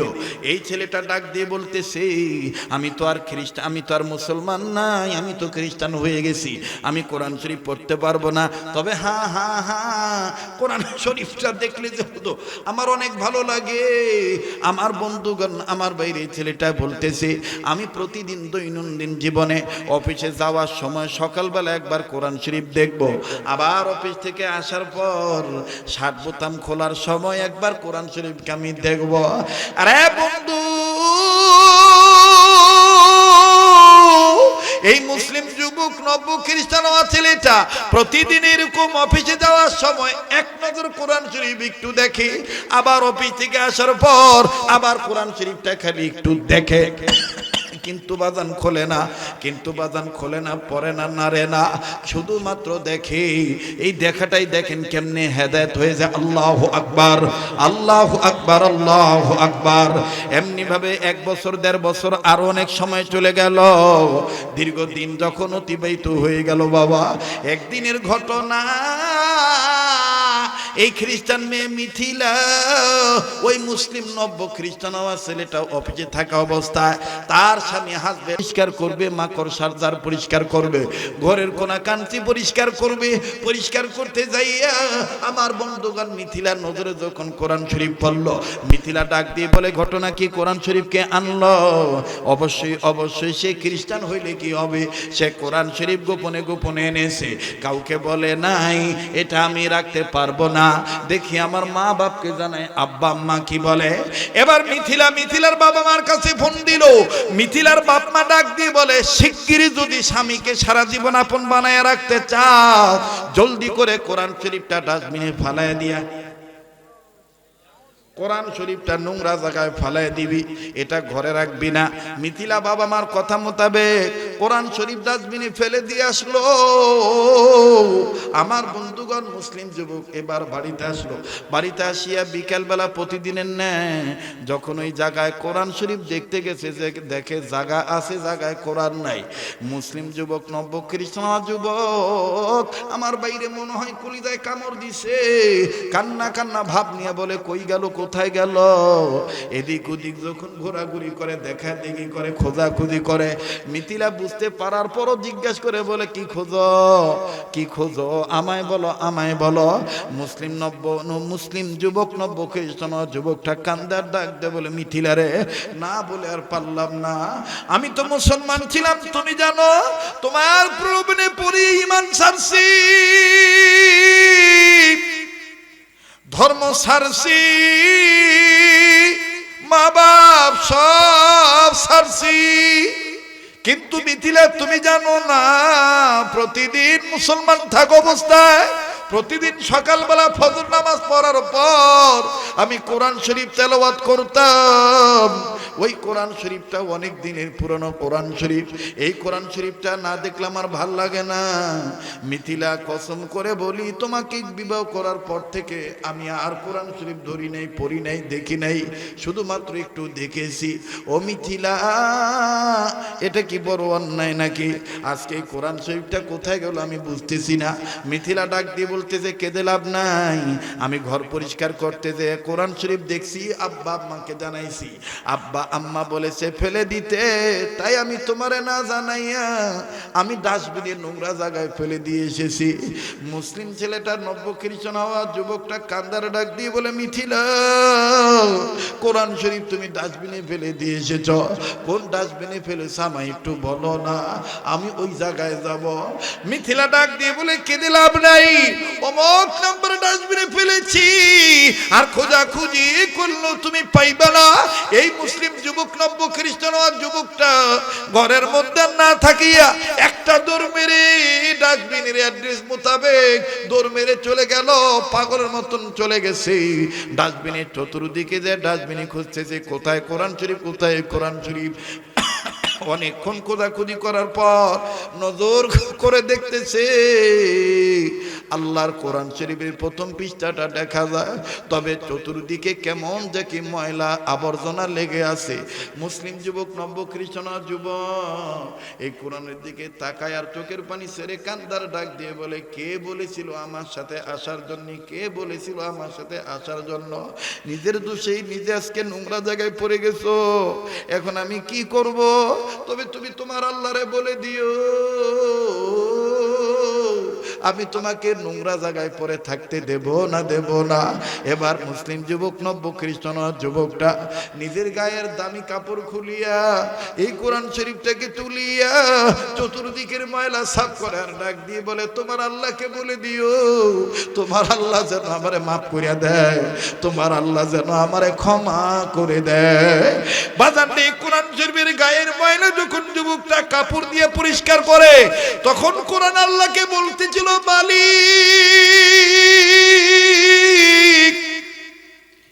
এই দুনিয়ার সৌন্দর্যের প্রলোভনে পড়িয়া ছেলেটা দিয়েছিল ঈমান ছাড়িয়া, কিন্তু আমার মহব্বত ছাড়ে নাই। আমার ভিতরে তো তোমাকে ভয় করার কথা বলেছো, আল্লাহ তোমাকে একটু হলেও ভয় করে। আমি কোরআন তোমায় বলতেছি, তুমি না বলেছো লা তাকনা তুমি রহমাতিল্লাহ, আল্লাহ আমার গায়ের নোংরা জিনিস পরিষ্কার করার বরকতে বদলতে এই ছেলেটার কলবের ময়লা পরিষ্কার করে দাও, হেদায়েত দিয়া দাও, ঈমান নামক দৌলত তার অন্তরে আবার দিয়া দাও। চিৎকার দিয়া বলেন সুবহানাল্লাহ। বাজারে কোরআন শরীফ বুকে নিয়া এ বন্ধু খালি গাই নিজ গৃহের দরজার সামনে যখন দাঁড়াইলো, মিথিলা তখন দেখলো কোরআন তার বুকে। মিথিলা ডাক দিয়ে বলে, কি ব্যাপার ডাস্টবিন থেকে এটাকে তুলে এনেছো? বাপ মা বলেছে কোরআন নিয়ে আর ঘরে ঢুকতে পারবা না, হয় কোরআন থাকবে, হয় কোরআন নিয়ে থাকবা, নাইলে আমার নিয়ে থাকবা। এবার মুসলিম যুবক নব্য খ্রিস্টান যুবক কান্দার ডাক দিয়ে বলে, তোমার বাবা মাকে বলে দিও আমি আর খ্রিস্টানের ঘরে ঢুকবো না। তোমাকে পাওয়ার জন্য তোমার বাবাকে সাক্ষী রেখে বাইবেল হাতে নিয়ে ধর্ম ত্যাগ করেছিলাম, এখন তোমাকে সাক্ষী রেখে কোরআন হাতে নিয়া খ্রিস্টান ধর্ম ত্যাগ করলাম, এক আল্লাহর প্রতি ঈমান আবার নবায়ন করলাম। নারায়ে তাকবীর, নারায়ে তাকবীর। কষ্ট হইতেছে, কষ্ট হচ্ছে মুসলমান বন্ধুরা রে আমার। এই মুসলিম যুবক যখন আবার মুসলমান হয়ে গেলেন, মিথিলা দরজা বন্ধ করে দিল। মুসলিম যুবক, লম্বা কথা সংক্ষেপ করে দিলাম, মুসলিম যুবক নিজ বাড়িতে নিজ দেশে ফেরত আসলো। ফেরত আসিয়া যেই মসজিদে নিয়মিত নামাজ আদায় করত, এই একটু আমার দিক তাকান, খুব মনোযোগী হয়ে যান, কিছুক্ষণের মধ্যে আমি ফিনিশিং দিয়ে দেব। তবে বাজান ফিনিশিং দেওয়ার আগে আমার কথাটা ভালো করে আপনাদেরকে আপনাদের সামনে তুলে ধরতে হবে, তাইলে বিষয়টা আপনি মনে রাখতে পারবেন। এই মুসলিম যুবক আবার যখন ওই মসজিদে গেল, ইমাম সাহেব হুজুর তার মুখে দাড়ি না দেখে বলতে যে তোমাকে চিনা চিনা মনে হয়। ছেলেটা ইমাম সাহেব হুজুরের হাত ধরে কান্দার ডাক দিয়ে বলে, হুজুর আমি তওবা করেছি, আবার আমারে তওবা করান, আল্লাহর ভয় যেন আমার অন্তরে পুরোপুরি অর্জন হয়। হুজুর আমার জীবনে এরকম ভুল হয়ে গেছে, আমি দুনিয়ার সৌন্দর্যের প্রলোভনে পড়িয়া আমি ঈমান দিছিলাম সারিয়া, এই কোরআনের বরকতে আল্লাহ আমায় আবার দয়া করছে। এবার হুজুর দয়া করে কপালে চুমা দিয়া বলে, কোরআনের বরকতে আল্লাহ পাক তোমাকে কবুল করেছে। এই মুসলিম যুবক দীর্ঘ 3 মাস পর মারা গেল। তৎকালীন সময়ের বুজুর্গ আল্লাহর ওলি স্বপ্নের মধ্যে দেখতে পায় এই যুবকের কবরটা আল্লাহ পাক জান্নাত বানিয়ে দিয়েছে। বাজান সেই কথাই আল্লাহ বলেছেন, ইয়া আইয়ুহাল্লাযীনা আমানুত্তাকুল্লাহ হাক্কা তুকাতিহি ওয়া লা তামুতুন্না ইল্লা ওয়া আনতুম মুসলিমুন। মায়ের পেট নামক আমার বন্ধুরে ঘোড়ার মধ্যে ছিলাম, আবার কবর নামক ঘোড়ার মধ্যে যাব। তবে কবর নামক ঘোড়ার মধ্যে যাওয়ার আগে আল্লাহকে ভয় করার মতন ভয় করব। সত্যিকারের মুসলমান না হয়ে মৃত্যুবরণ করব না। কথা বলেন ঠিক না বেঠি? এবার বন্ধু মনে আছে কিনা জানি না, ওই মদের বোতলওয়ালা ডাক দিয়ে বলেন, মালিক জীবনে শ্রেষ্ঠ তওবা করতেছি আল্লাহ, আর জীবনে মদ খাবো না, মদ ধরবো না। আজ যদি তুমি আমারে উমরের হাত থেকে বাঁচায় দাও।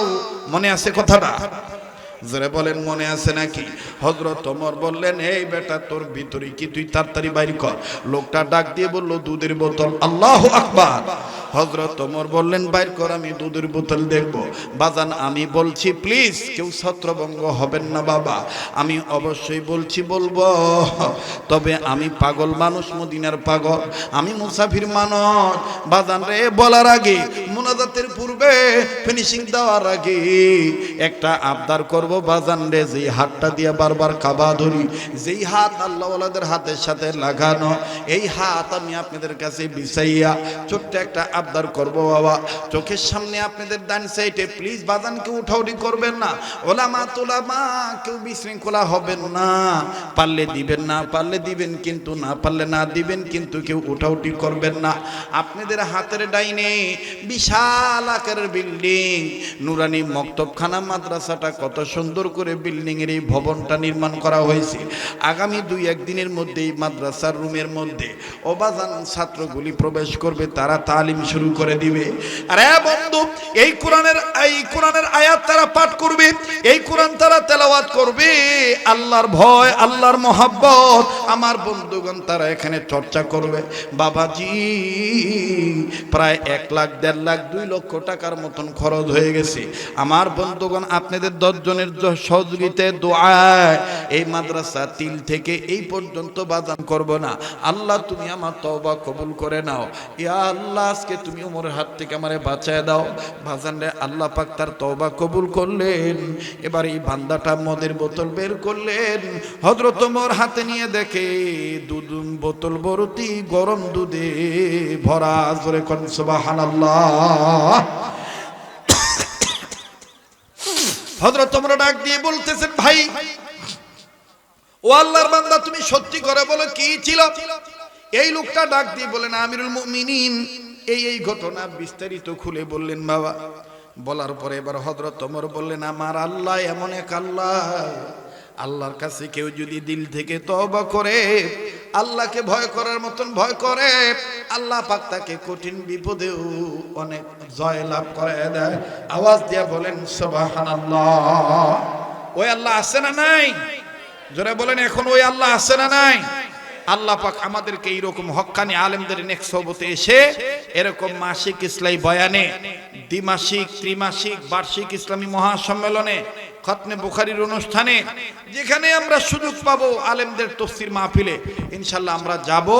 আল্লাহ পাক আমাদের সবাইকে আল্লাহকে ভয় করার মতন ভয় করার তৌফিক দান করেন, এবং সত্যিকারের মুসলমান না বানাইয়া আল্লাহ আমাদের জন্য যেন মালাকুল মউত না পাঠায়। জোরে কোন আমিন।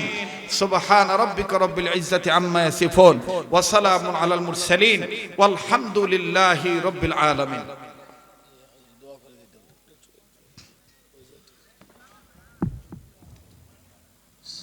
আলহামদুলিল্লাহ, অত্যন্ত গুরুত্বপূর্ণ আলোচনা হয়েছে। আপনারা বসে বসে দোয়া হবে এখন। আপনাদের হয়তো ভালো সুব্যবস্থা করতে পারেনি, কষ্ট পেয়েছে, মন থেকে প্রতিষ্ঠান আপনাদেরকে নজর রাখতে হবে। দোয়া করে যান, দোয়া কবুল হবে ইনশাআল্লাহ। এই যে বিল্ডিংটা হয়েছে উপরে আপনারা দেখছেন, ঠায়ের দরকার, অনেক কিছু দরকার। আপনারা দোয়া করবেন, বন্ধু বান্ধবকে সহযোগিতার জন্য বলবেন। আমিও দোয়া চাই আপনাদের কাছে। আসসালামু আলাইকুম। দোয়া করি। والصلاة والسلام على أشرف الأنبياء والمرسلين محمد وعلى آله وأصحابه أجمعين ربنا ظلمنا أنفسنا وإن لم تغفر لنا وترحمنا لنكونن من الخاسرين ربنا آتنا في الدنيا حسنة وفي الآخرة حسنة وقنا عذاب النار ربنا لا تزغ قلوبنا بعد إذ هديتنا وهب لنا من لدنك رحمة إنك أنت الوهاب ربنا هب لنا من أزواجنا وذرياتنا قرة أعين واجعلنا للمتقين إماما رب هب لي من الصالحين رب هب لي من الصالحين اللهم أعز الإسلام والمسلمين اللهم انصر الإسلام والمسلمين اللهم انصر الإسلام والمجاهدين الفلسطين والكشمير والأفغانستان والشيشان والتاجكستان والبنغلاديش اللهم أعز الإسلام والمسلمين اللهم إني ظلمت نفسي ظلما كثيرا رب ارحمهما كما ربياني صغيرا اللهم حاسبني حسابا يسيرا رب ارحمهما كما ربياني صغيرا اللهم صل على سيدنا ومولانا محمد وعلى آل سيدنا ومولانا محمد صلاة تنجينا بها من جميع الأهوال والآفات وتقضي لنا بها جميع الحاجات وتطهرنا بها من جميع السيئات وترفعنا بها عندك أعلى الدرجات وتبلغنا بها أقصى الغايات من جميع الخيرات في الحياة وبعد الممات إنك على كل شيء قدير ربنا ولا تحملنا ما لا طاقة لنا به واعف عنا واغفر لنا وارحمنا أنت مولانا فانصرنا على القوم الكافرين يا حي يا قيوم برحمتك أستغيث يا حي يا قيوم برحمتك أستغيث حسبنا الله ونعم الوكيل نعم المولى ونعم النصير أستغفر الله أستغفر الله أستغفر الله إن الله غفور رحيم يا الله আপনি আমাদের জীবনের গুনাহগুলি maaf করে দেন আল্লাহ আপনি আমাদের অতীতকে ক্ষমা করে দেন বর্তমানকে সংশোধন করে দেন ভবিষ্যৎ জীবনকে আল্লাহ আলোকিত করে দেন ইয়া আল্লাহ तमाम বিশ্বের যত মুমিন মুমিনাত মুসলিমিন মুসলিমাত আল্লাহ মুর্দা জিন ইনসান যারাই কবরবাসী সব সমস্ত কবরবাসীকে জান্নাতবাসী করে দেন ইয়া আল্লাহ জিন্দা জিন ইনসান যারা বেঁচে আছি হেদায়েত দান করে দেন আয় আল্লাহ হায়াতের মধ্যে ভরপুর বারাকার ফয়সালা করে দেন ইয়া আল্লাহ খাস করে এই রাজশাহী বিভাগের জয়পুরহাট জেলাকে কবুল করে নেন আল্লাহ এই সদর থানাকে কবুল করে নেন এই পাকার মাথা এরিয়াকে কবুল করে নেন ইয়া আল্লাহ এই জামিয়াকে কবুল করে নেন আল্লাহ অত্র অঞ্চলে অত্র এলাকায় আশেপাশে অদূরে সুদূরে কাছে কিনারে আয় আল্লাহ কার কবর কোথায় আছে আমার জানা নাই সমস্ত কবরবাসীকে জান্নাতবাসী বানায় দেন ইয়া আল্লাহ যাদের মা বাপ নাই তাদের মা বাপকে জান্নাত দিয়ে দেন মায়ের বংশের মুরব্বী দাদা দাদি নানা নানি যাদের মারা গেছে নানা নানিকেও জান্নাত দিয়ে দেন বাপের বংশের মুরব্বী দাদা দাদি যাদের মারা গেছে দাদা দাদিকেও জান্নাত দিয়ে দেন। মা বাপ নানা নানি দাদা দাদি আত্মীয় স্বজন আস্থাভাজন শ্রদ্ধাভাজন স্নেহভাজন আপনজন যারা বেঁচে আছে হায়াত বাড়ায় দেন। এদের মধ্যে যারা অসুস্থ সুস্থ করে দেন। ইয়া আল্লাহ, খাস করে অত্র মাদ্রাসার কমিটিকে কবুল করেন। জমিদাতা প্রতিষ্ঠাতা মোতাওয়াল্লি সেক্রেটারি সভাপতি কেশিয়ার সদস্য গ্রামবাসী কম দান করনেওয়ালা বেশি দান করনেওয়ালা নেক পরামর্শ দেনেওয়ালা মাদ্রাসাকে মোহাব্বত করনেওয়ালা ওস্তাদ পড়ানেওয়ালা পড়নেওয়ালা আয় আল্লাহ বাচ্চা দেনেওয়ালা অভিভাবক যারা আছে সবার জন্য দোয়া করলাম, আপনি কবুল করিয়া নেন। ইয়া আল্লাহ, এই পৃথিবী থেকে যত ওলি আল্লাহ দুনিয়া থেকে বিদায় নিয়ে চলে গেছে, চিশতিয়া কাদরিয়া নকশবন্দিয়া মুজাদ্দিদিয়া সোহরাওয়ার্দিয়া সাবিরিয়া আল্লাহ যত অলিগণ দুনিয়া থেকে বিদায় নিয়ে গেছে, তার মধ্যে আমার পীর ও মুর্শিদ শেখুল ইসলাম আহমদ শফি রহমতুল্লাহ আলাইহি সহ সমস্ত বুজুর্গদেরকে জান্নাতুল ফেরদৌসের উঁচু মাকাম দান করে দেন। যত ওলি আল্লাহ বেঁচে আছে হায়াত বাড়ায় দেন। আল্লাহ আকাবির আসলাম বুজুর্গ পীর মাশায়েখ ওলামাদের ছায়াকে আমাদের জন্য লম্বা করে দেন। ইয়া আল্লাহ, তাদেরকে আফিয়াতের জিন্দেগি দান করেন, সেহাতকে ভালো রাখেন।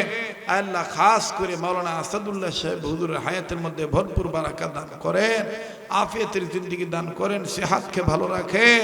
আয় আল্লাহ, কমিটির মধ্যে যারা জীবিত আছে সবার হায়াতের মধ্যে বরকত দেন, যারা মারা গেছে সবাইকে জান্নাত দিয়ে দেন। অত্র এলাকার মা বোনদেরকে পর্দানিশী বানায় দেন। ইয়া আল্লাহ, অত্র এলাকার ঘরে ঘরে রহমত বরকত নাজিল করে দেন। আল্লাহ, যে ঘরে স্বামী স্ত্রী জীবনে সুখ নেই সুখ দিয়ে দেন, যে ঘরে সন্তানাদি হয় না নেককার সন্তানাদি দান করে দেন। আল্লাহ, যারা অভাবে আছে অভাব দূর করে দেন, যারা ঋণী আছে ঋণ পরিশোধ করার ব্যবস্থা করে দেন। আল্লাহ, যারা হামলা মামলা ঝামেলায় পেরেশানিতে আছে পেরেশানি মুক্ত জীবন দান করে দেন। ইয়া আল্লাহ, খাস করে যারা ব্যবসা করে ব্যবসায়ীদের ব্যবসায় বরকত দেন, যারা চাকরি করে প্রমোশন দিয়ে দেন, যারা লেখাপড়া করে রেজাল্ট ভালো করে দেন, যারা বিদেশে আছে প্রবাসী জীবনে আল্লাহ সকল প্রবাসীদেরকে আপনি ভালো রাখেন, আয় রুজি রোজগারে বরকত দিয়ে দিয়েন, সময় মতো নিরাপদে দেশের সন্তান দেশে ফেরত আইনা দিয়েন। যারা বিদেশ যাওয়ার জন্য টাকা জমা দিয়ে আটকা পড়ে আছে দ্রুত যাওয়ার ব্যবস্থা করে দেন। ইয়া আল্লাহ, এই মাদ্রাসার প্রত্যেকটা ছাত্রদেরকে আগামী প্রজন্মের আল্লাহ ওয়ালা আলেম হাফেজ হিসেবে কবুল করেন, আলেম হাফেজ হিসেবে কবুল করেন। এই মাদ্রাসার যা যা দরকার গায়বী খাজানা থেকে ব্যবস্থা করে দেন। ইয়া আল্লাহ, গায়বী খাজানা থেকে ব্যবস্থা করে দেন। ইয়া আল্লাহ, ঋণ পরিশোধ করার ব্যবস্থা করে দেন। আয় আল্লাহ, দয়া মায়া করে অত্র এলাকার মা বোনদেরকে পর্দা নিশি বানায় দেন। অত্র এলাকার যুবকরা আমার কলিজার টুকরা, আল্লাহ এদেরকে মাদক মুক্ত জীবন দান করে দেন, এদেরকে নামাজি বানান, এদেরকে নেককার বানান। এরা মোটরসাইকেল হুন্ডা কত যানবাহন নিয়ে রোডাঘাটে ঘোরাঘুরি করে। আল্লাহ, সকল প্রকার দুর্ঘটনায় অ্যাক্সিডেন্ট থেকে আমার এই ভাই বন্ধু বাবাদের তুমি হেফাজত রাখো। আল্লাহ, বালা মুসিবত থেকে হেফাজত করিও। আয় আল্লাহ, আয় আল্লাহ, তুমি আমাদের হয়ে যাও, আমাদেরকে তোমার বানায় নাও। আল্লাহ, আমার দেশের সরকার সরকারি দল প্রশাসন, আয় আল্লাহ র্যাব বাহিনী সেনাবাহিনী নৌবাহিনী বিমান বাহিনী, আয় আল্লাহ পুলিশ বাহিনী land force air force BGB, আয় আল্লাহ এনএসআই ডিজিএফআই ডিবি, আয় আল্লাহ সিআইডি প্রশাসনিক কর্মকর্তা প্রশাসন জনগণ সবার অন্তরে দিনের সহি বুঝ পয়দা করে দাও, দিনের সহি বুঝ পয়দা করে দাও। সারা পৃথিবীর সমস্ত মসজিদ মাদ্রাসা খানেকা মার্কাজ বিবাদ মিটে আবাদ করে দাও। ইয়া আল্লাহ, মাজলুম মুসলমানদের হেফাজত করো।